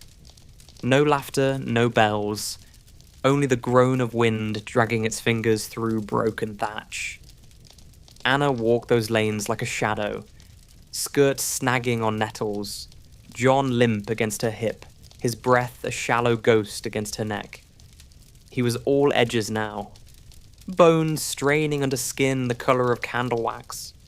She sang to him sometimes, old cradle songs with words worn thin as thread, but the sound felt strange in this silence, like tossing pebbles into a bottomless well. Hugh's house, her house now, stood hollow and rank. The hearth gaped black, cold as stone. The loft smelled of mildew and death, no matter how she scrubbed. In the orchard, fresh mounds swelled like the backs of sleeping beasts. Too many mounds, too few names left to carve on crosses. And yet, life, stubborn as dockweed, twitched in the rot. Birds shrieked in the hedgerows, green shoots pierced the clotted earth. Sheep, feral now, wandered the moor in ragged flocks, their wool matted and wild. For those still breathing, the world was shifting underfoot. Lords, drunk on power, had bled their fields empty. The old chains had cracked. Men whispered of wages, of freedom, of fields theirs for the taking. For the first time, the word choice slithered into a peasant's mouth, like a forbidden fruit. But choices meant nothing to Anna. Not with John coughing blood into her shift. Not with her hands raw from hauling what grain she could steal from fields thick with weeds. The roads were no better. Bone white with skulls, cart ruts carved deep by wheels, dragging corpses to pits yawning black. And through it all, William stayed. Slept on the floor by the cold hearth, his body lean as famine, his eyes hollow pools. He said little, worked much, turned earth where others rotted, patched roofs, swung the scythe in silence. Sometimes Anna caught him staring at the horizon, jaw hard, as if the sky itself owed him answers. One evening, as the sun bled out in streaks of rust and ash, she asked the question that had chewed her raw for weeks. What now? He looked at her slow and long, the way men look at the last scrap of bread. His voice, when it came, was low, flat as the land. We live until we can't. And outside, the first owl called across fields fat with bones. By the second harvest after the pest, the world had twisted into something Anna barely knew. The pest had scoured it clean, like fire through stubble. And what crawled back was different. Fields lay wide and empty, crops choking in weeds because there were no hands left to reap. Sheep wandered unchecked, their bleating echoing through hollow villages. The few lords still standing paced their manors like caged beasts, clutching charters that meant nothing now. They needed men, and men were scarce as saints' tears. For the first time in memory, labour had a price, a high one. Voices rose in the lanes, not in prayer but in bargaining. Wages for plough work, coin for harvest, meat for threshing. Words that would have drawn a whip once now slid from tongues like oil. And William, silent, sharp-eyed William, was listening. He'd grown harder, lean muscle roped tight over bone, his face shadowed by a beard that made him look older than his years. The scythe no longer dragged in his hands. It sang, slicing through grass in wide, sure arcs. Men nodded when he passed now. Women watched from doorways, their eyes dark pools in pale faces. Anna saw it all and tasted nothing but ash. Freedom, coin, dreams of land, she had none. Her chains weren't forged by lords, but by the weight of John's head on her shoulder, by the hollow pull of his ribs when she stripped him for washing. Each cough was a drumbeat counting down the end. Food was better now, at least for those who could work. Meat sizzled on spits at fairs. Cheese sweated on trenches slick with dripping. Ale foamed dark and sweet. But Anna's tongue touched none of it. She chewed barley crust soft with broth, fed the fat to John, watched his lips close around it like a prayer swallowed by night. The church stood quieter these days. Fewer priests, fewer voices mumbling Latin. The old promises tasted sour now, like milk gone bad. People still crossed themselves, but their eyes slid to the hedgerows, to charms knotted in wool, to mutters older than Rome. God had blinked during the pest. The devil had smiled. And faith limped like a lame dog. One night, as wind worried the thatch and the hearth glowed low, William spoke from the shadows. "There's land, Anna," his voice slow, heavy as stone. "Lord Barton's fields, empty. We could take a strip, make it ours." She looked at him, lips cracked, eyes dulled by grief and sleepless nights. Laughed once, a short, sharp sound like glass breaking. "Ours? Nothing's ours, Will. Not here, not ever." But in the dark, she felt the heat of his gaze, a weight pressing, pulling, soft at first, then sharp as a blade. And for the first time, fear tasted different. Not of death, not of sin, of life. It raw red hunger, still beating under all the ruin. Outside, the field slept fat and silent under the moon, waiting for whoever was bold or desperate, enough to claim them. 2 years after the pest, the world wore a different mask. Not bright, not kind, but raw, like flesh after fire. The fairs returned first, small at first, ragged as scarecrows, sprouting in the hollow bones of towns where death still whispered from broken doors. Anna saw one on a grey dawn in Michaelmas week. A clutch of stalls huddled in the market square, canvas sagging under drizzle, the smell of smoke and something sweet curling through the chill. She hadn't seen a crowd in years. Now faces pressed close, thin, hollow-cheeked, eyes darting like startled mice. Voices clashed rough with hunger and greed, bargaining for salted herring, coarse cloth, iron nails. Peddlers shouted relics again. St. Agnes's finger, St. George's toe. Though everyone knew saints had more limbs than Christendom could count. Still, the coins clinked, because fear doesn't die easy. William moved through it like a wolf through sheep. Taller now, jaw dark with stubble, his shoulders filling the patched tunic like a knight's hauberk. Men hailed him with nods, sharp as knives. Women's eyes lingered too long. Anna felt those glances and hated them. Hated how the world bent for men, while women crawled on blood and shame. She kept close. John slung against her hip, his breath wheezing soft as a dying bellows. His weight gnawed her bones, but she held him tighter, as if her arms could dam the tide eating him from inside. She paused by a stall stacked with apples, scarlet, gleaming like sin, and her gut cramped so hard she almost stole one. Almost. William saw, bought two, pressed one into her palm without a word. His fingers brushed hers, warm, rough, calloused. She flinched like the fruit burned because something in his eyes had changed. Harder, hotter. Hunger, yes, but not for apples. Later, as dusk smeared blood across the sky, the fare soured. A brawl by the ale cart, shouts, fists, a knife flashing like a fish's belly. Men clawed for scraps, snarling like curs over a bone. The pest had thinned the herd, but it hadn't tamed it. Life after death was a dogfight. On the road home, the world lay hushed under smoke and frost. William walked ahead, a sack slung easy on his shoulder, his stride long, certain.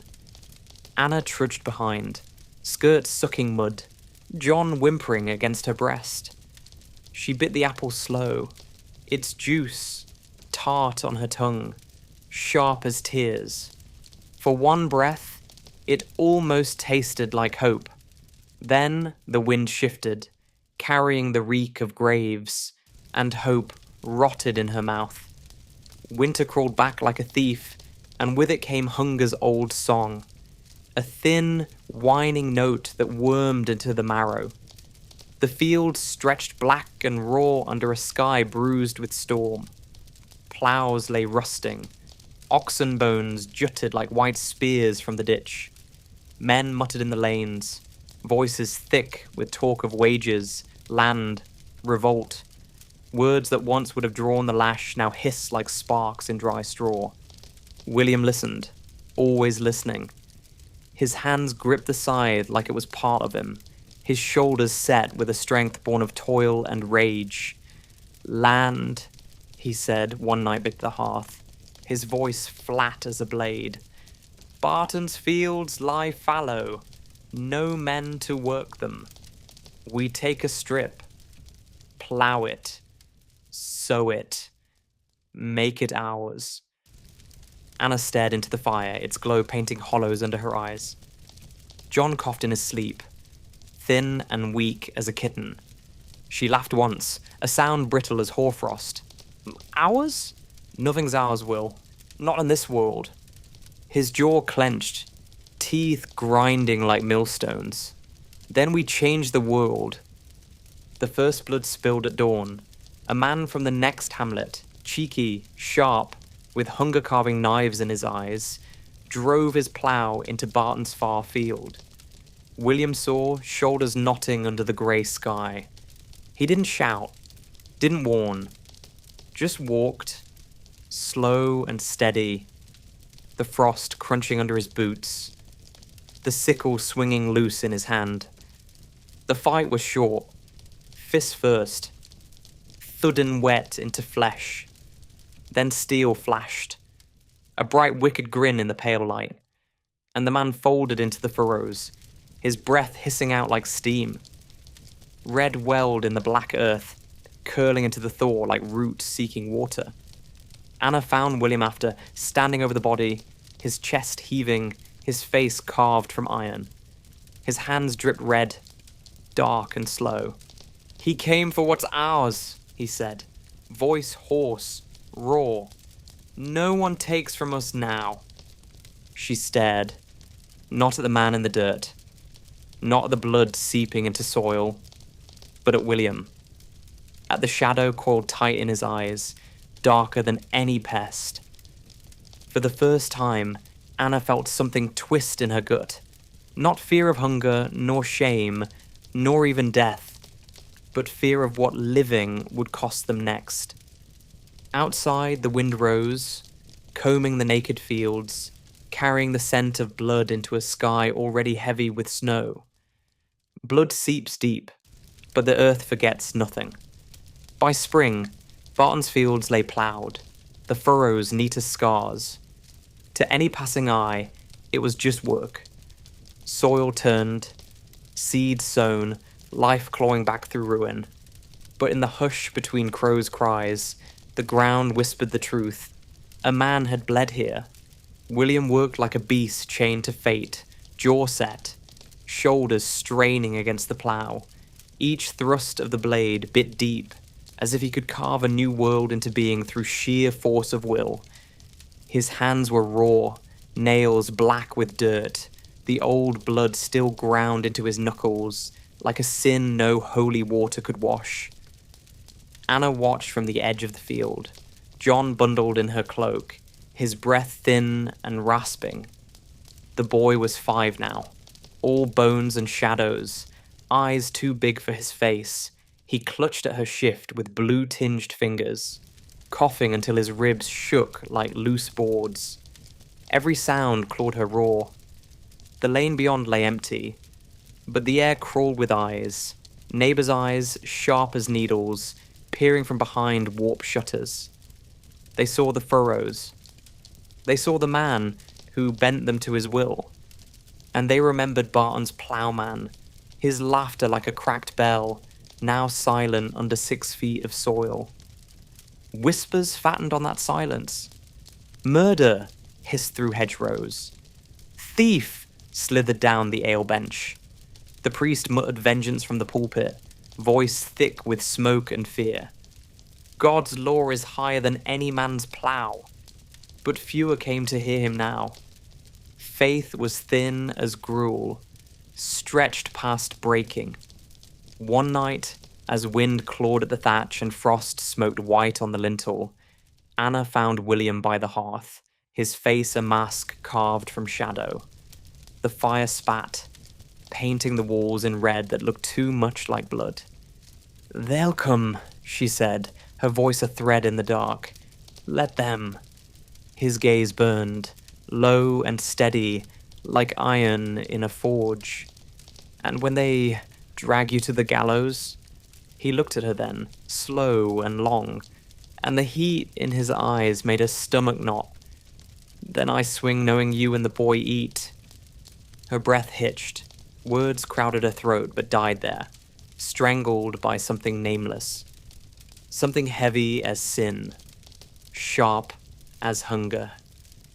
Outside, the night gaped black, and from the fields came the sound of foxes screaming, a sound like laughter, or like souls being torn from flesh. Summer split the sky wide open, bleeding heat across the fields, and with it came men. Dozens, then scores, their boots grinding the dust, their voices loud with rage and promise. They bore no banners, only sticks, sickles, flails glinting like wolves' teeth in the sun. The pest had broken the world. Now they would break what remained.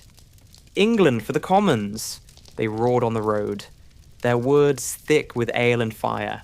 "No more bondage, no more dues." Priests in rags shrieked sermons that burned hotter than July. When Adam delved and Eve span, who was then the gentleman? And the men cheered, drunk on the taste of revolt. William walked among them, not cheering, not shouting, but silent, eyes hard as the nails in his belt. He'd seen enough chains to know what they cost, enough graves to know how cheap a life was sold. The pest had turned soil into gold, and the lords meant to hoard it.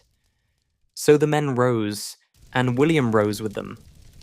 Anna heard the drums first, low, savage, rolling down the lanes like distant thunder. She stood in the doorway, John clinging to her skirts, his cough biting through the summer hum. She watched the tide of men surge past, faces streaked with sweat and soot, blades flashing like lightning in the blaze. And at the heart of it, William, a dark tower, the scythe swinging easy in his grip. Her gut knotted cold. She thought the worst had come and gone. The pest, the hunger, the shame. She was wrong. Death was just changing its mask. That night, smoke licked the horizon, fat and black, smelling of tallow and wrath. Barton's Manor went first, a bright bloom in the dark, its timbers shrieking as they split. Men cheered, voices ragged with triumph and terror, while gold coins hissed in the flames like serpents burning. Anna crouched by the hearth, clutching John tight, her ears stuffed with wool, as if that could drown the world's howl. But nothing could stop the sound of boots thudding nearer, the clang of steel, the bell tolling like a mad heart from the church spire. And when the door burst wide and William strode in, face streaked with soot, eyes alight with something fierce and strange, she knew the tide had turned, and there would be no turning it back. "Pack what you can," he said, voice low and taut as a bowstring. "We leave before dawn." "Where?" Her voice was dust. "To where the land is ours." Behind him, the night burned. The road was a wound across the land, raw and stinking of smoke. By Lammas, half the shire burned. Fields black, barns gutted, manors cracked open like skulls. The revolt had swept through like fire through tinder, and now it dragged its ash-streaked tail behind it. Broken men, starving women, and children silent as stones. Anna walked in the grey dawn, skirt sodden with dew. John slumped against her shoulder like a bundle of sticks.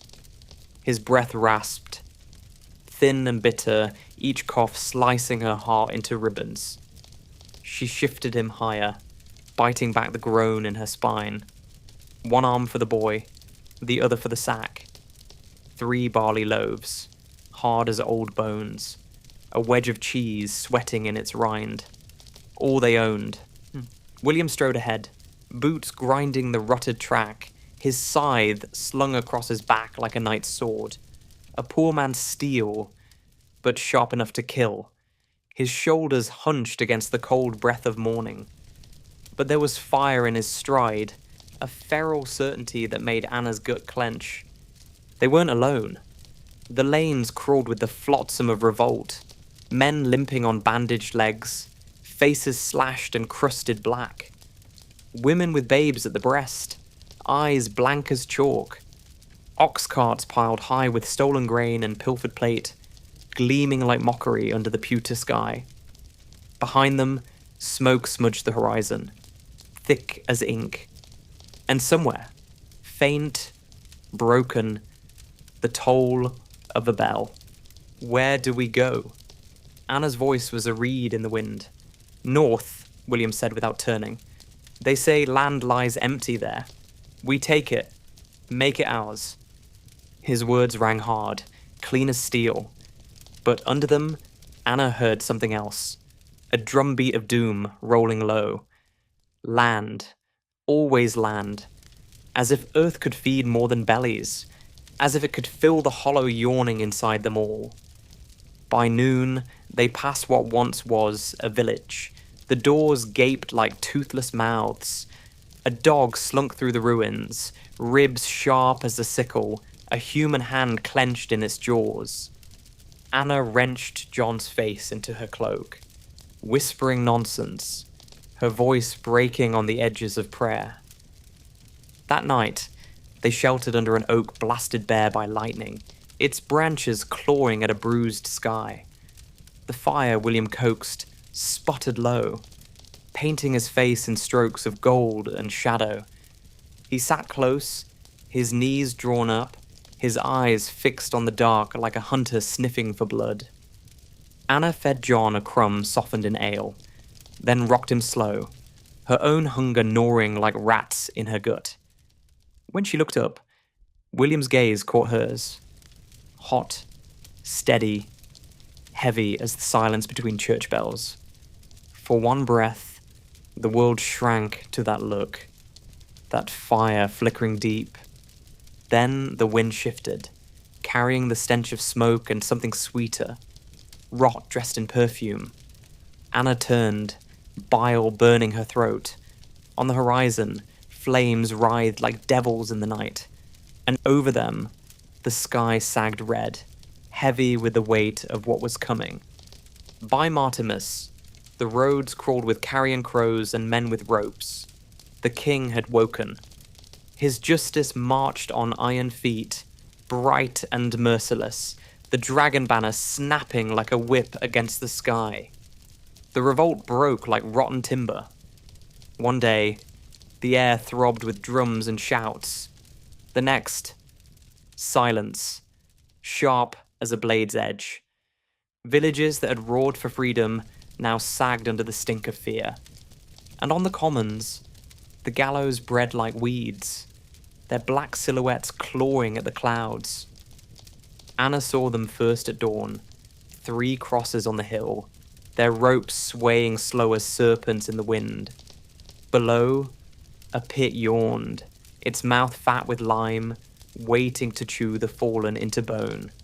She clutched John tight, his fevered breath branding her neck, and prayed, not to God, but to the earth beneath her feet, to swallow them whole before the noose did. William stood apart, his jaw clenched, his eyes 2 chips of iron hammered flat. He'd walked into the storm and come out scorched, soot still smudged in the hollows of his hands, blood ground black into his nails. "They're hanging Barton's men," Anna whispered, her voice thin as mist. "They'll hang more." His tone was stone, no crack, no tremor, only weight. That night, the king's men came. Steel sang in the dark, boots beat time like war drums. The door crashed wide, spilling torchlight that writhed on the walls like snakes. Anna froze, John's scream dying in her throat. William rose slow, the scythe in his fist glinting red in the fire glow. "William Holt!" The captain's voice split the dark. "In the king's name." The rest drowned in the roar. William moved like lightning split from sky, the scythe sweeping a silver arc that sang of fields and graves. Men shouted, steel rang, sparks spat like devils from the clash. The hearth overturned, flames leaping, smoke choking the air with bitter ash. Anna dragged John to the corner, pressed his face into her breast, her heart slamming like a drum of war. She saw William, her brother, her shadow, strike, stumble, vanish in a tangle of limbs and iron. Heard the thud of boots, the bark of orders, the hiss of ropes uncoiling. When the smoke cleared, the hut gaped hollow, its roof sagging, its walls slick with blood and shadow. Outside, voices rolled like thunder, a chant that chilled the marrow. Traitor! Thief! Death to rebels! And through the doorframe, framed in the hell light of the burning lane, Anna saw it. The gallows rising black against the moon, ropes swaying, waiting. Dawn cracked pale and cruel, washing the land in a grey that felt more like bone than light. Frost furred the hedgerows, brittle as old parchment, and from the hill came the sound that froze Anna's blood. The creak of wood, slow and steady, like a cradle for the dead. The gallows stood fat against the sky, 3 black arms clawing at heaven, ropes swaying lazy in the wind. Beneath, a knot of men bristled with steel, helmets winking like the eyes of wolves. And at the center, dragged like a beast to slaughter, was William. Anna saw him from the lane, her breath snagging like a fish on a hook. His tunic hung in tatters, clots of blood dried hard on the fabric, his hair matted, his face carved with bruises deep as trenches. Yet his spine stayed straight, his jaw locked. He walked without stumbling, though the ropes on his wrists bit so deep the flesh gaped like a torn sack. "By order of the king!" the captain's voice cracked across the frost.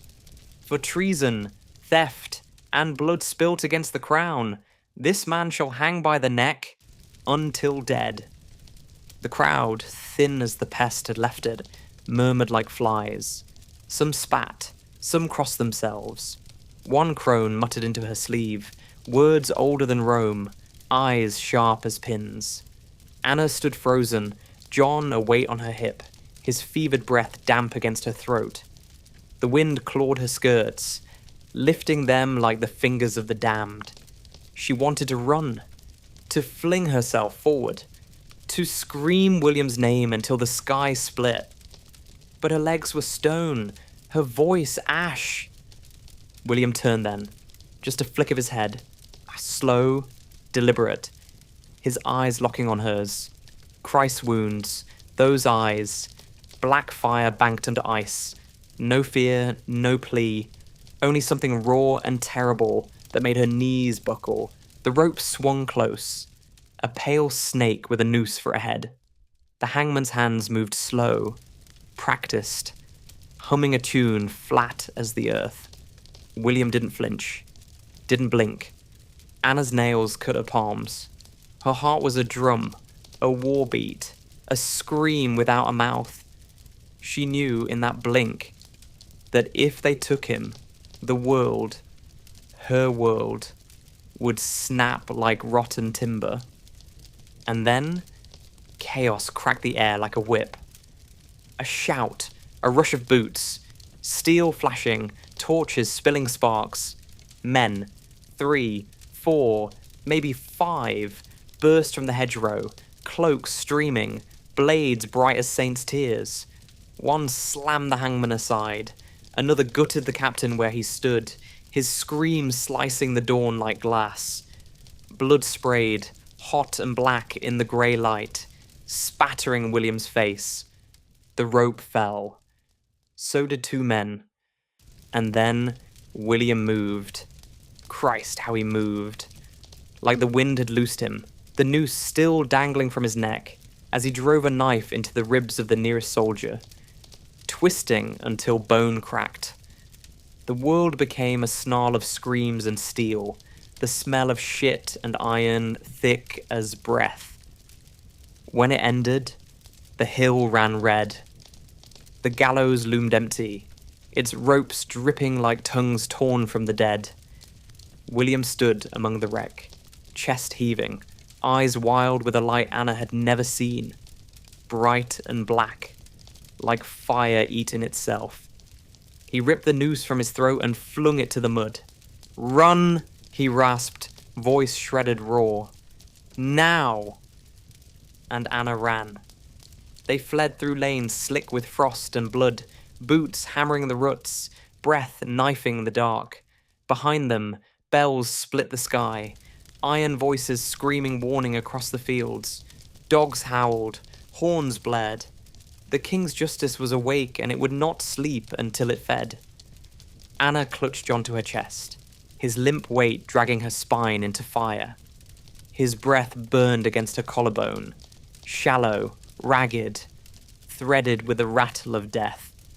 Her legs churned through mud and briar, skirt sodden, feet flayed raw inside boots, stuffed with rags. Each step was a prayer. Each prayer tasted of blood. William ran ahead, the scythe clutched like a lover in his fist, his tunic black with gore, his breath coming in low, savage grunts. He moved like something hunted, and something hunting back. Once he stopped, head cocked like a stag scenting wolves, and Anna saw the knife flash in his hand, saw the cords of his neck, tight as bowstring. They broke from the hedgerows onto the moor, a vast black sheet stretched under a sky bruised purple with dusk. Wind ripped across it, slicing their faces raw, tearing the breath from their throats. Behind, the world burned. Villages spitting sparks, manors vomiting smoke fat and greasy.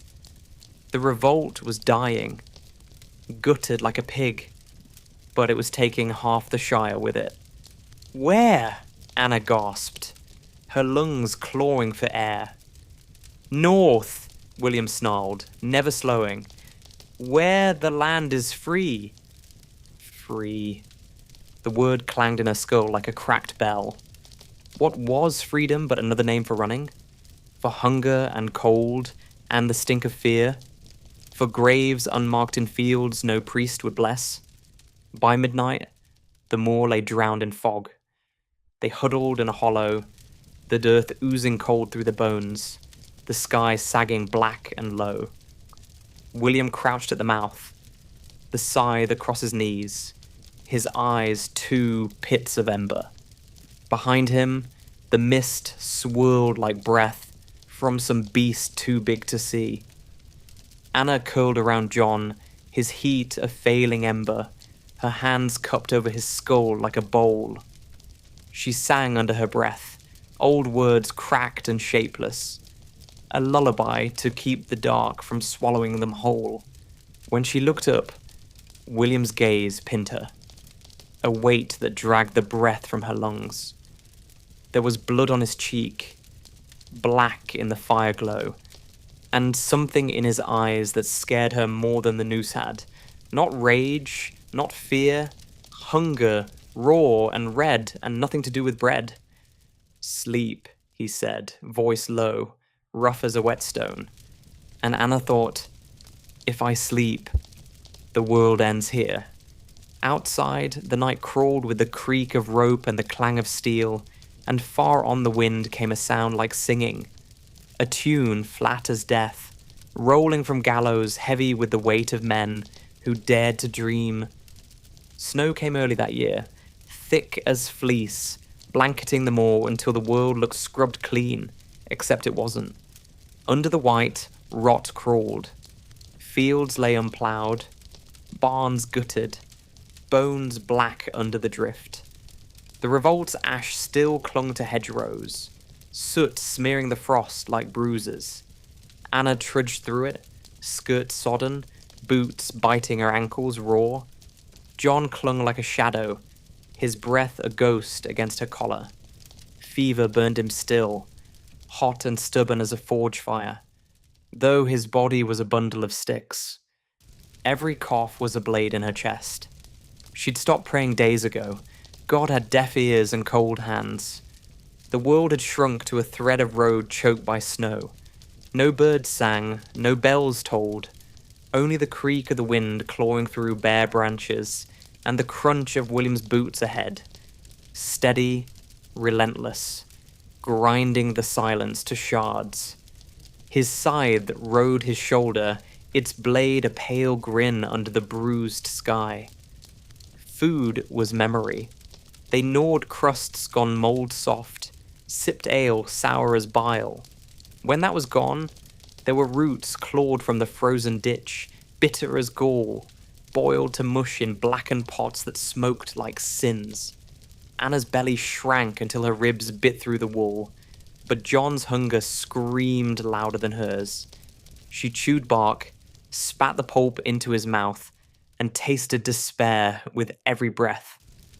One night, under a sky torn raw by wind, William came back with a rabbit limp in his fist.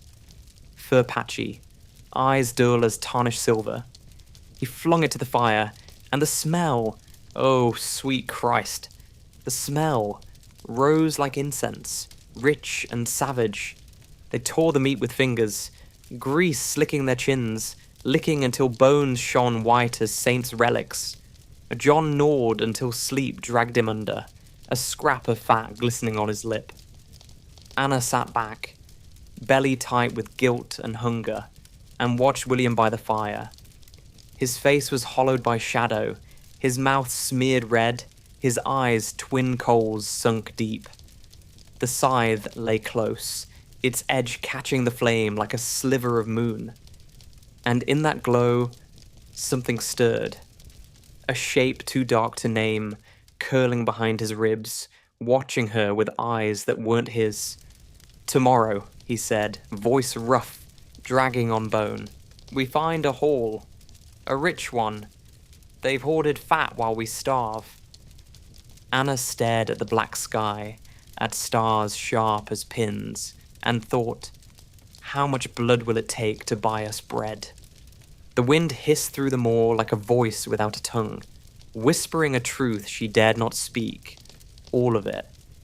They found it 2 days later, a manor squatting fat and smug at the moor's edge, its chimneys belching smoke thick as tallow, its windows glinting gold in the weak sun. Around it, fields gnawed bare, fences sagging like old spines. The pest had scoured its tenants clean, but the house stood, warm as a hearth in hell. Anna saw it and felt her knees turn water. She smelled bread, yeast-rich, singing its cruel song through the frost, and meat, oh God, meat, fat dripping into coals until the scent was thick enough to choke. Her gut cramped hard, sharp as a knife twist. William's jaw knotted like rope. "Wait here," he rasped, his breath fogging white. The scythe gleamed in his fist, a crescent of pale fire. "Will..." Her voice cracked like ice. "Number, please. Don't." He looked at her then. Slow, steady, and the look gutted her worse than hunger. "You want the boy to live?" Her mouth opened, closed, words shriveled like frost-bitten fruit. She clutched John tighter, felt the faint thud of his heart, the rasp of his breath, and she nodded. God help her. She nodded. William slipped into the dusk, his shape melting into the hedgerow. Silence swelled. The sky sagged black, the stars blind. Then shouts, sharp as knives. A scream flayed the dark, raw and sudden, smothered fast. Another cry, steel clashing, the thunk of wood on bone. A laugh. Low, broken, William's laugh, ripping the night like a wolf's howl. When he came back, his breath steamed like a furnace. His tunic clung wet, black against black. In his arms, a sack, fat as sin, dripping grease. He dumped it by the fire, bread, whole and golden as sun. A haunch of meat slick and steaming.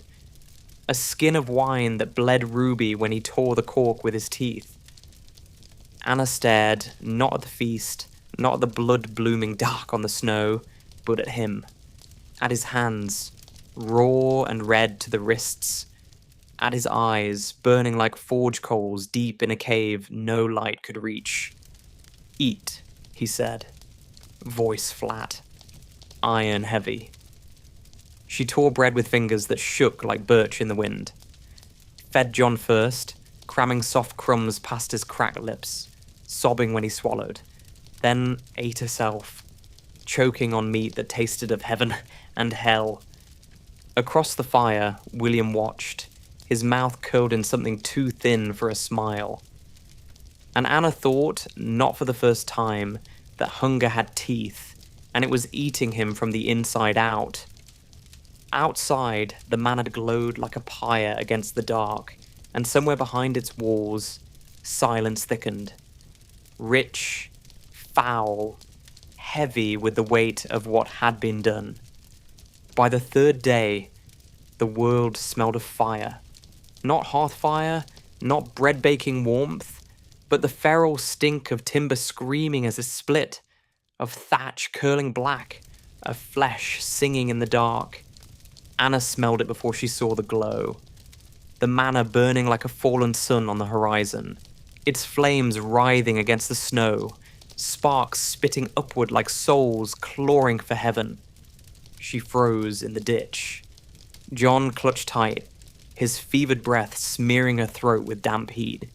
Beside her, William crouched low, the scythe's blade dull under the bruised sky, his face set in that terrible calm. She feared more than fury. "They know," she whispered, the words shredding on her tongue. "They'd find out," he said, voice flat as iron. "Better they burn than us." Behind the glow, shouts roared. Men bellowing through smoke, the baying of hounds drunk on blood. Torches bobbed in the dusk like demon eyes, threading the white waste with rivers of fire. The Lord's men had come, iron and wrath stitched into their breath, and they weren't hunting rabbits. Will. Anna's voice cracked like hoarfrost underfoot. We can't outrun. We don't outrun. His gaze swung to her, black and burning. We vanish. And vanish they did. Into the bones of the earth, down a gully choked with briar and old snow, crawling on bellies raw as skinned beasts. The brambles clawed her face, ripped her palms to ribbons, but she bit the scream down to blood. John whimpered once, thin and weak as a reed, then sagged silent against her chest. When they reached the hollow, a bowl scooped by some old river's fist, they collapsed, ribs grinding like millstones, breath clawing out in ragged sobs. Above, the sky sagged bruised and swollen, coughing ash flakes fat as feathers. The smoke stank like a burned prayer. William crouched at the rim, eyes sweeping the waste, every muscle strung tight as a bow. In the fire glow painting his jaw, Anna saw the truth. The boy who'd once swung a scythe for bread was gone. This man, this shadow, wore hunger and blood like a second skin. They'll hunt the moor, she rasped, her lips cracked white. Then let them, he said, his mouth twisting in something too cold for a smile. The snow drinks more blood than soil. And in his voice, Anna heard the last nail driven into the coffin of what they'd been. Above, the night bloomed red, the manor's bones breaking into sparks, and somewhere in that howl of wind and wrath, the future curled like smoke, thin, bitter, and black. 3 nights, they hid in the hollow, the wind a knife sawing their skin raw. Their bellies gnawed hollow as winter graves. Snow fell thick as wool, muffling the world, swallowing every trace but the stink of fear. They burned scraps, thorn twigs, dung frozen hard as stone, just enough to keep the frost from gnawing John's bones clean. Anna held him close, rocked him till her arms screamed, whispered lullabies cracked with tears. His cough rasped weaker now, not sharp as before, but slow, dragging like death sucking marrow soft through a straw. On the second night, William came back with nothing but a wildness in his eyes. On the third, he brought meat. A strip dark and slick. Its smell sharp, gamey, strange. What is it? She whispered, though her mouth watered till it hurt. Eat, he said. She ate. Fed John first, cramming soft shreds past his bloodless lips, sobbing when his throat worked slow and stubborn, when the meat vanished behind those cracked teeth. Then she chewed her share, tasting iron, bitter as sin, swallowing until her gut clenched and bile scalded her throat. Later, too late, she asked again. William didn't answer, just sat by the ember glow, the scythe across his knees, his hands black with something no snow could scour. His eyes glinted like flint in the firelight, and Anna thought, the beast isn't out there. It's here, it's him, it's us. The wind rose, screaming through the waste like a soul ripped raw, and far off came the baying of hounds, faint but swelling. Men's voices followed, ragged, riding the dark. Smoke! Tracks! Run them to ground! Anna clutched John so tight his bones bit her arms. Her heart thudded, wild and blind, as William rose, slow, soundless, the scythe catching the last ember glow in a flash cold as moonlight. Move, he said, his voice ablade. And Anna moved, because hell was behind, and something worse walked at her side. The dawn crawled slow over the moor, pale as a corpse's lips. Snow stretched endless, a shroud flung wide, and on its skin, a trail of prints, dark and raw, like wounds that would not close. Anna staggered through it, her skirt sodden and stiff, John a dead weight against her ribs. His breath rasped faint as a moth's wing, every wheeze sawing deeper into her soul. She felt his heat leaking out, life draining slow as a cracked cask, and she bit her lip till it split, tasting blood like prayer. Behind them, the wind carried the hunt. A low boom, horns, baying dogs thick as smoke, men's voices ripped ragged by the cold. North! They're driving north! Steel clanged, echoing hard across the frost. The sound crawled up her spine like ice worms. Will... Her voice cracked, raw as a reed in wind. They're close. Let them, William growled, his breath steaming black, his eyes burned, twin coals under a brow carved from iron. He strode like a beast born for snow, the scythe slung low in his fist, its blade grinning cold. The prints they left were deep, fat with blood, his boots torn to the bone, his soles chewed raw. But he never faltered. Then the dogs came, first their howls, long thin, slicing the moor like a blade, then shapes, black smears in the white, their eyes gleaming green fire. The hounds fanned wide, tongues lolling, breath puffing frost, their cries splitting the sky. Anna choked a sob, clutching John like a shield, her heart thrashing like a fish in a net. William swung, fast as a falcon, yanking her into the rib of a gully, snow sloughing down in a silent scream. They crouched, breath knifing the dark, while the hounds pounded past, their shadows slashing the ridge like ghosts. One lagged, one sniffed, a brute with jaws fat as a vice, steam curling from its maw. It slunk down, slow, snuffling the prints. Its growl rumbled like a prayer for blood. William rose like smoke, one breath, one step. Then steel sang, a hiss, quick as sin. And the dog's cry split the hush, high and sharp. Snow spattered red, hot as spilled wine, spraying William's face like war paint. He didn't flinch, just stood, panting, while the hound twitched slow into stillness, its tongue black in the frost. Anna gagged, bile biting her throat. Not for the dog, for the man with blood dripping from his knuckles, grinning teeth bared to the bone wind like he tasted something sweeter than bread. Move, he said, voice flat as the blade, and they moved, leaving a trail of red blooming through the white, a song the wind would carry to the men thundering near. By nightfall, the world was ash and ice. The wind ripped like knives, flaying the skin from their bones, driving snow into their mouths till their tongues felt carved from stone. They stumbled into a hollow, a black scar in the white, and dropped like stones, ribs grinding, hearts hammering ragged drums. John burned in Anna's arms, not with fever now. Fever was mercy compared to this. His skin was wax, his breath a thread, whispering in and out like a prayer too tired to finish.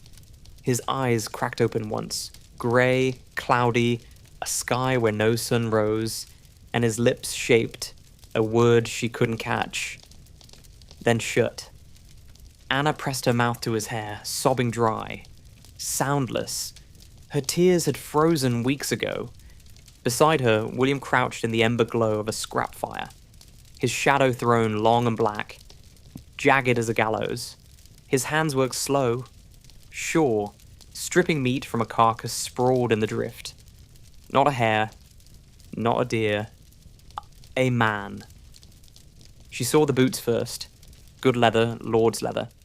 Then the sleeve, wool thick as coin, crusted black. His face was gone, buried under snow, but the stink, sweet, sick, rose like incense from the steaming ribs. Will... Her voice cracked, raw as a torn bell rope. What have you done? He didn't look up, just sword, steady, the blade whispering through sinew. He was dead, he said, flat as stone. Before I found him. A pause, a rasp of steel. Might have been one of them hunting us. Anna's gut heaved. She doubled, retching till bile scalded her tongue. John whimpered, a sound thin as silk tearing. And still, oh God, still, her mouth watered at the smell. That hot, iron-sweet smell. Her belly knotted hard, wolf-sharp. William held out a strip of flesh, black at the edge, steaming in the cold. Eat, he said. She stared, horror yawning wide in her skull, and in it, behind the howl of faith, of law, of everything she'd been, came another voice, software low, sweet as poison. Feed the boy. Her hands shook as she took it. Her teeth broke the skin. Warm juice slicked her tongue and hot and foul, and she chewed sobbing, until the taste became nothing. Until the world shrank to the beat of John's heart under her palm. Across the fire, William watched, his eyes coals buried deep in black ash. And in that stare, Anna saw the last shard of the world they'd known sink under the snow. Dawn came blind, white as bone.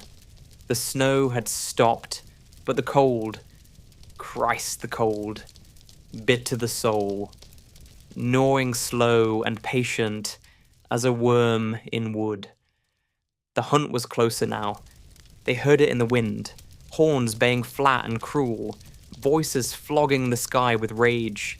Anna sat hunched in the hollow, John curled small against her breast, his breath a moth's wing trembling against her ribs. His lips were grey now, grey as the ash staining her fingers. Beside her, William sharpened the scythe, long, slow strokes, steel whispering on stone, a sound thin and cold as a snake sliding through grass. His hands were black to the wrist, crusted with blood baked hard by frost.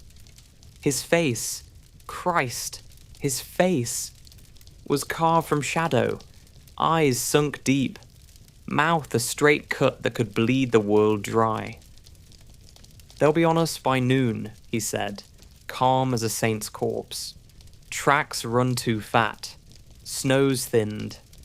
Anna licked her lips, tasting iron ghosts. Then what? He looked up, slow, and the smile he gave her was a thing that had crawled up from hell. Thin, crooked, hungry. Then we stopped running. The wind licked the words clean. Around them the moor sprawled white, a page waiting for blood to write its scripture. And in that frozen hush, Anna felt it. The end. Crouching just beyond the ridge, teeth bare, tongue black. She closed her eyes, pressed her mouth to John's hair, and prayed. Not for life, not for mercy, but for whatever lay beyond this white silence to be softer than snow. The scythe sang one last time, long, low, like a bell, tolling across a world already ash. The wind died with the dawn, leaving a silence thick as wool. Snow lay smooth and blinding. The sky stretched grey as old bone, and across that white waste came the sound.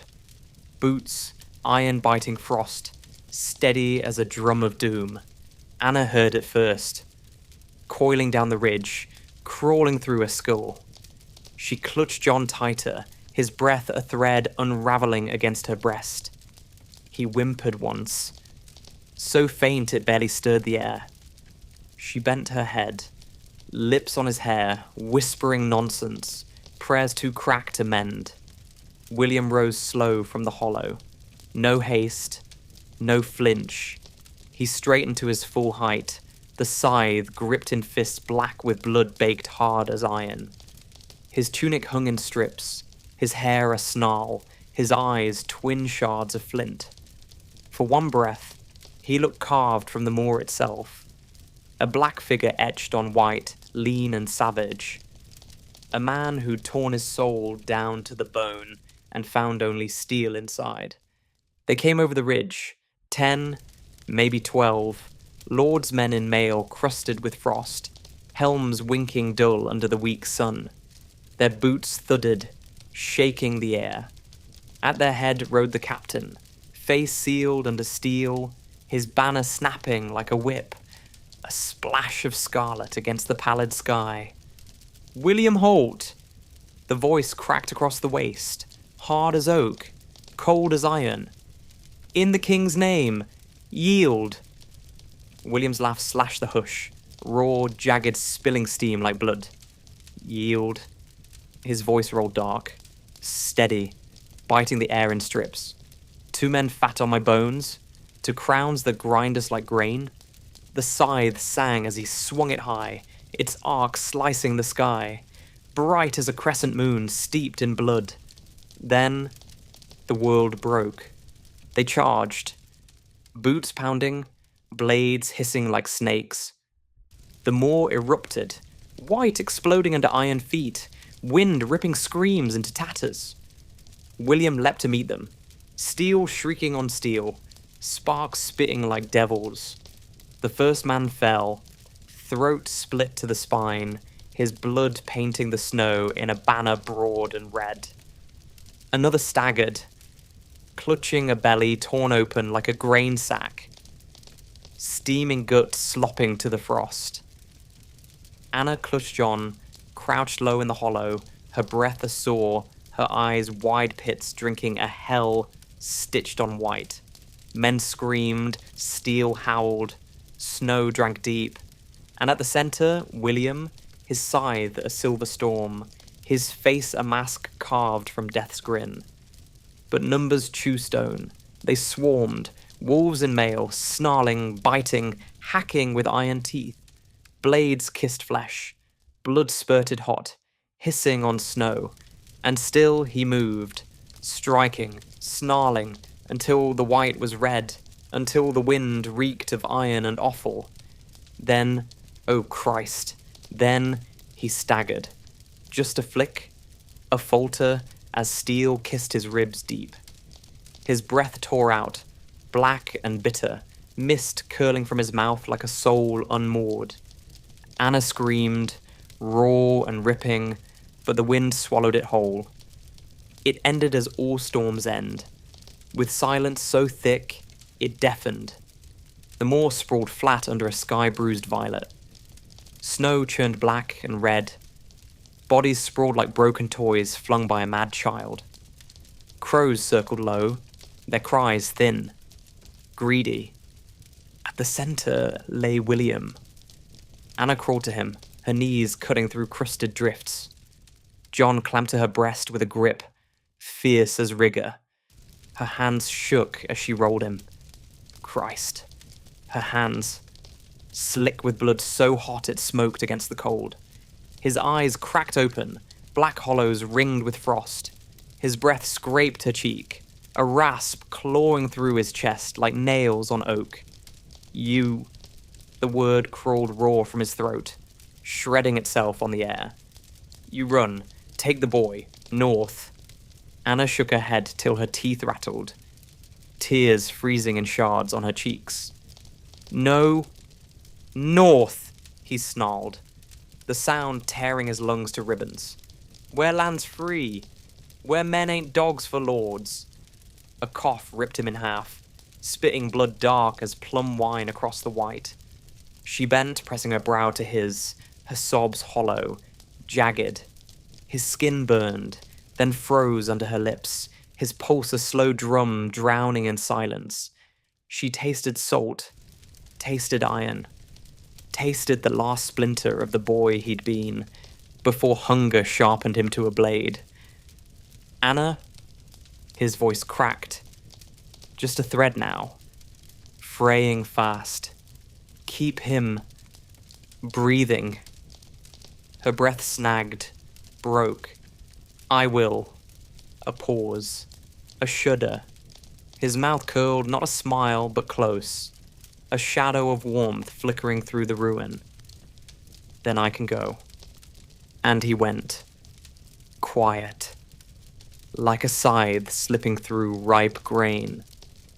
The wind rose, combing the white, licking his hair across his face like black fire. Anna shut his eyes with fingers stiff as boards, then pressed her mouth to his blood-cracked lips, tasting nothing but ash. The silence swelled, fat and blind, and in it, the world tilted. One sister crouched over a corpse, clutching a child still clinging to the frayed edge of breath, while the moor lay strewn with a wreck of men and dreams. Anna walked. She walked because stopping meant freezing, and freezing meant death. And death. Christ. Death was a feast this land had gorged too fat on. The moor sprawled endless, a white waste stitched with black scars where men had bled their last hymn. Behind her, the hill hunched under a gallows of smoke, and somewhere under that snow lay William, her brother, her shadow, her ruin. John hung on her breast, limp as a snuffed wick. His breath ticked faint, a clock wound low, ready to stop. She spoke to him, cracked words spilling like thaw water, songs their mother once crooned by a hearth, now black as soot in her skull. Her voice rasped, thin, but it kept the dark from eating her whole. The wind clawed her cheeks raw, licked the tears into ice. Hunger gnawed her belly, sharp as a rat's teeth, but she kept moving. Through drifts that dragged her skirts like dead hands, over ridges ripped raw by frost, across streams choked with ice fat as glass. Once she saw smoke, a ribbon twisting black in the dusk. A hall, maybe. A croft with bread fat and warm on the board. Or a trap yawning like a wolf's mouth. She stared, hollow-eyed, and turned away. She'd traded enough blood for fire. Night sagged down, purple and blind, coughing snow in slow, fat flakes. Anna stumbled into a cleft between rocks, curled like a beast with John tight against her breast. She pulled her cloak over them, thin as the sinner's prayer, and listened to his breath. Soft, stuttering, a candle guttering low. She pressed her mouth to his hair, tasting the salt and soot of all they'd fled, and whispered, "North, where land's free, where no lord owns our bones." But in the hush between her words, the wind answered, cold and endless, "There is no free. There is only hunger." Above, the sky gaped hollow, blind stars pricking through like nails. And under that nailed-up black, Anna Holt, daughter of soil, sister of blood, mother of a child, thin as a reed, closed her eyes and dreamed of fields green as Eden. She woke to silence. White silence, wide as forever. Morning bled grey across the moor, slow as a wound sealing over ice. Anna woke stiff as a corpse, her cloak stiff with frost, her arms cramped around John's brittle body. For a breath, one sharp, bright blade of terror, she thought him gone. Then it came, a whisper of breath, thin as smoke, tickling her throat. Still alive, still hers. She staggered to her feet, skirts dragging wet as rags, her knees grinding like old hinges. The snow had stopped, but the wind still prowled, gnawing her bones, combing her hair into frozen ropes. Ahead lay nothing, just white smothering white. The sky a lid of lead clamped over the world. She walked. Because stopping was a kind of death she could feel licking her heels. Hours unspooled like entrails, silent but for the crunch of her boots and John's cough, dry and papery as autumn leaves. Once, far off, bells tolled. Thin, warped, like iron screaming in a dream. A church, maybe. Or the gallows singing their black psalm. By dusk the land softened.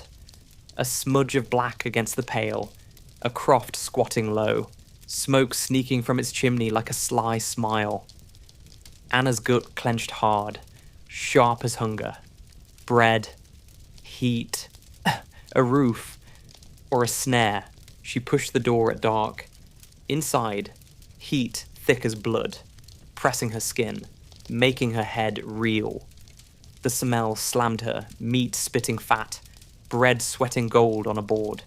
She almost wept. A man sat by the hearth, face carved from oak, beard black streaked with frost. His eyes crawled over her. Ragged cloak, hollow cheeks. John clutched like a talisman. "You've walked far." His voice was low, slow, sliding like oil. Her tongue stuck like ash in her mouth. He rose, slow, a shadow stretching long across the floor. "You'll eat." A pause. "And pay." The way he said pay made her belly knot colder than snow. Anna clutched John tighter, the heat now choking, thick as sin.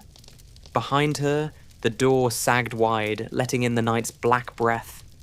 Ahead, the man's grin split his beard like a wound. And for the first time, Anna wished for William's shadow. She ate. God help her, she ate. Bread hot as a lover's kiss, tearing soft under her teeth, meat dripping grease that slicked her chin, sliding down her throat like molten gold. She fed John first, cramming crumbs past his blue lips, sobbing when his jaw worked, slow and stubborn. Then she gorged, choking on joy and guilt, her gut swelling like a drum. When the edge dulled, fear slunk in, soft as a cat. The man watched, elbows on knees, eyes burning holes in her skin. His grin was gone now.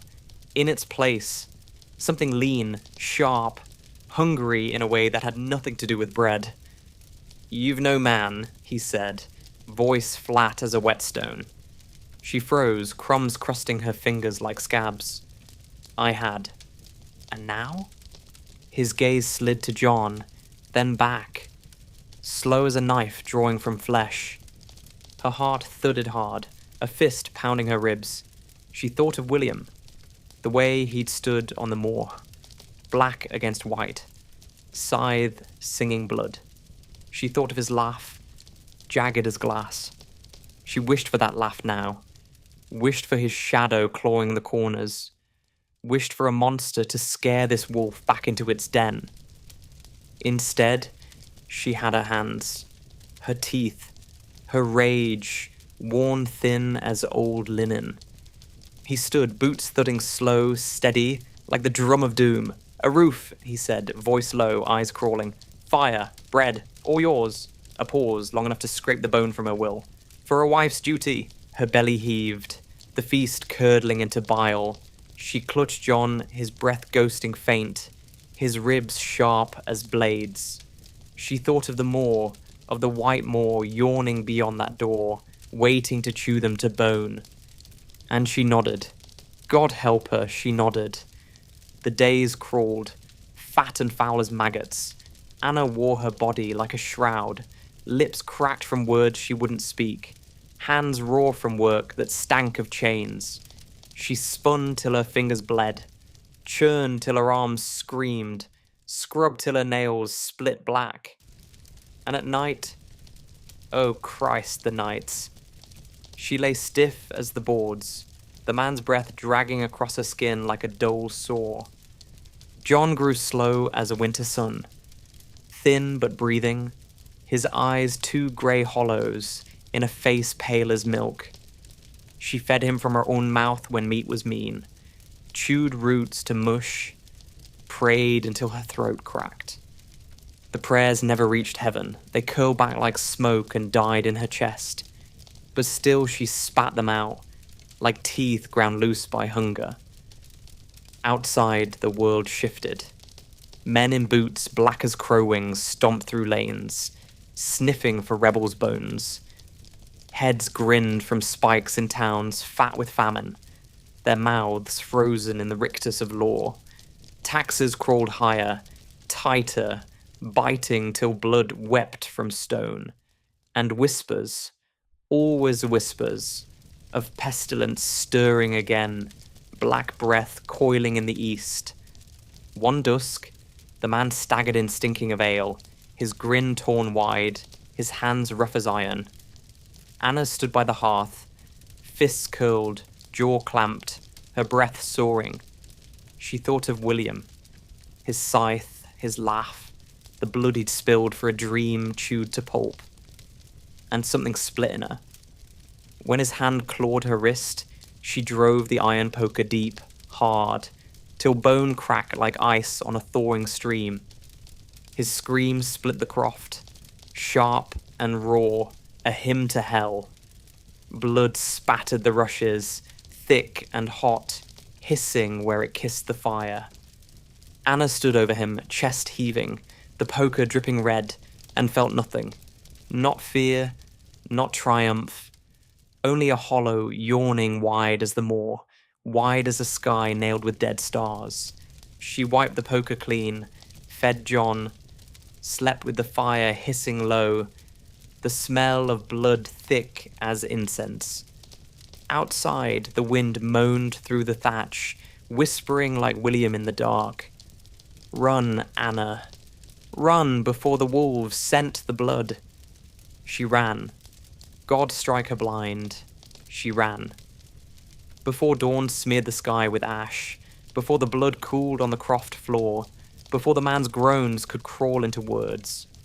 She stuffed crusts in a rag, slung John like a relic on her back, and tore the door wide. The cold slapped like a lash, the moor yawning wide, white jaws gaping to gnaw her bones clean. She walked till her feet bled black, till her breath rasped like torn linen, till the world tilted and bucked under a sky bruised purple and blue. Villages hunched low under smoke, doors barred, eyes peering like needles through shutters. No bread for strangers, no mercy for murder.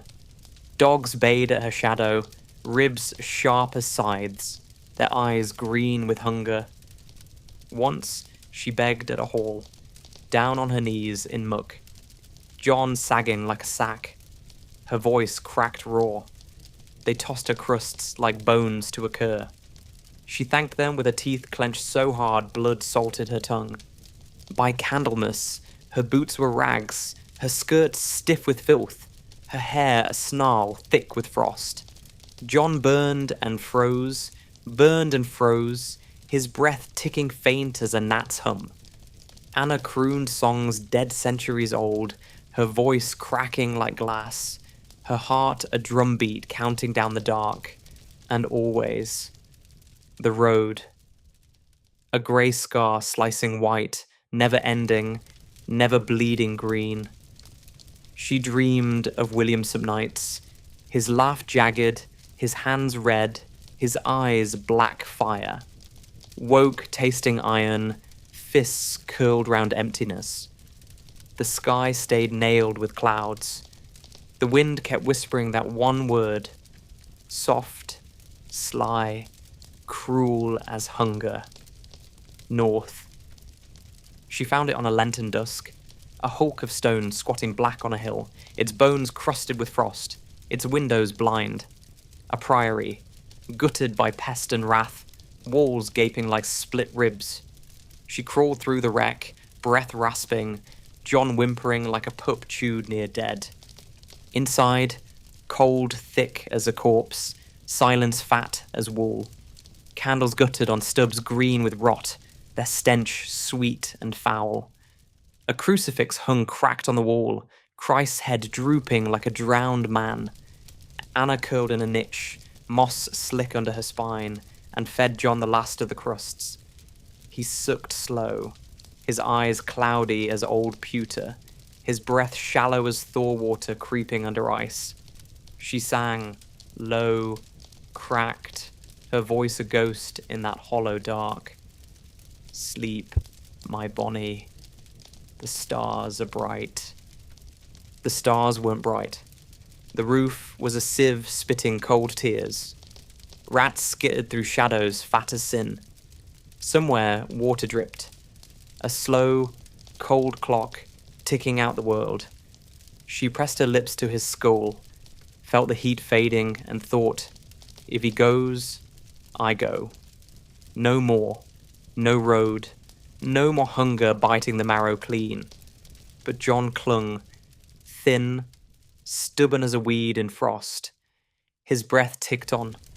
So Anna closed her eyes and dreamed of fields green as psalms, of bread fat as Easter bells, of a scythe singing through sunlit grain, and William walking there, black and bright, his laugh a blade slicing the hush. She woke to bells tolling faint on the wind. Spring crawled, grey and mean, over the Shire's ribs. The frost melted to muck, thick and black, coughing up bones fat with lime. Men walked again, thin as ghosts, eyes hollow, mouths full of oaths and ashes.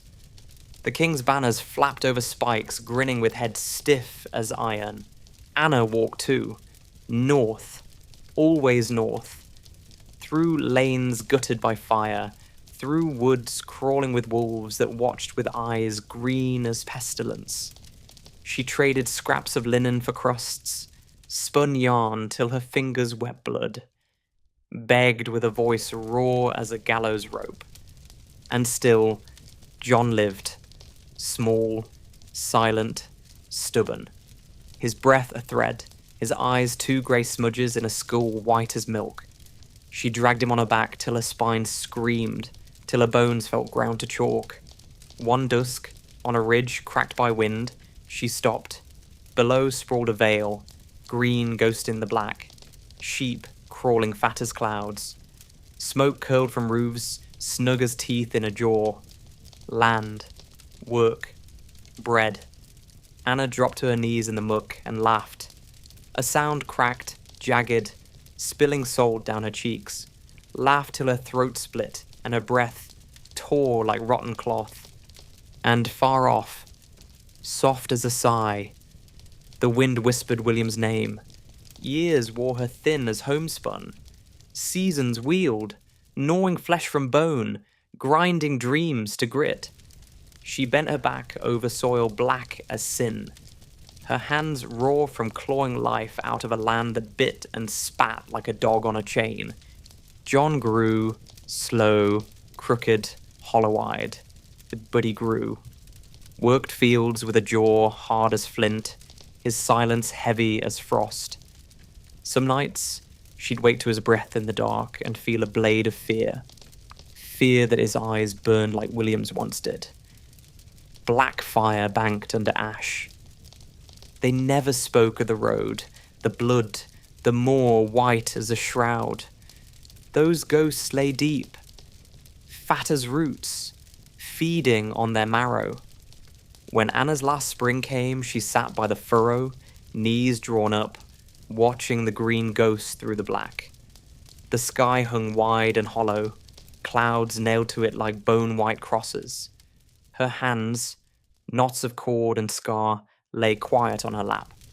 She thought of William then, of his laugh slicing the hush, of his scythe singing red hymns, of his blood hissing black on snow. Thought of a boy who dreamed of land and found a grave wide as a moor. Her breath left soft, sweet as barley smoke, curling from a thatch. And the wind rose, combing the grain, carrying a sound low and long, a whisper like steel sliding through ripe wheat. Rest, Anna, the hunger's done. And the field bowed low, green heads nodding like monks at prayer, while the sky gaped silent and wide as a wound that would never close. And that's where our road ends. In fields gone silent, under skies nailed with stars as cold as steel. You've walked the whole way, from birth on a dirt floor, through winters that bit to the bone, through famine, plague, fire, and blood. You've tasted the hunger, felt the frost crawl under your skin, and heard the toll of bells that never stopped ringing. Life in the Middle Ages was short, brutal, and somehow beautiful in its stubborn fight to endure. If you made it this far, thank you for staying with me through the long dark. Now, if you want more journeys like this, more stories where history whispers and shadows stretch, do me a favor before sleep pulls you under. Tap like, hit subscribe, and share this with someone who loves the strange, the raw, and the real. Your support keeps these fires burning. Without you, the stories die out, just like the last candle in a plague year. And tell me in the comments, what part of this life would have broken you first? The hunger, the cold, or the weight of hope, fading like smoke? Rest now, sleepless rabble. The wind's quiet. The bells have stopped. And for tonight, the Middle Ages let you go.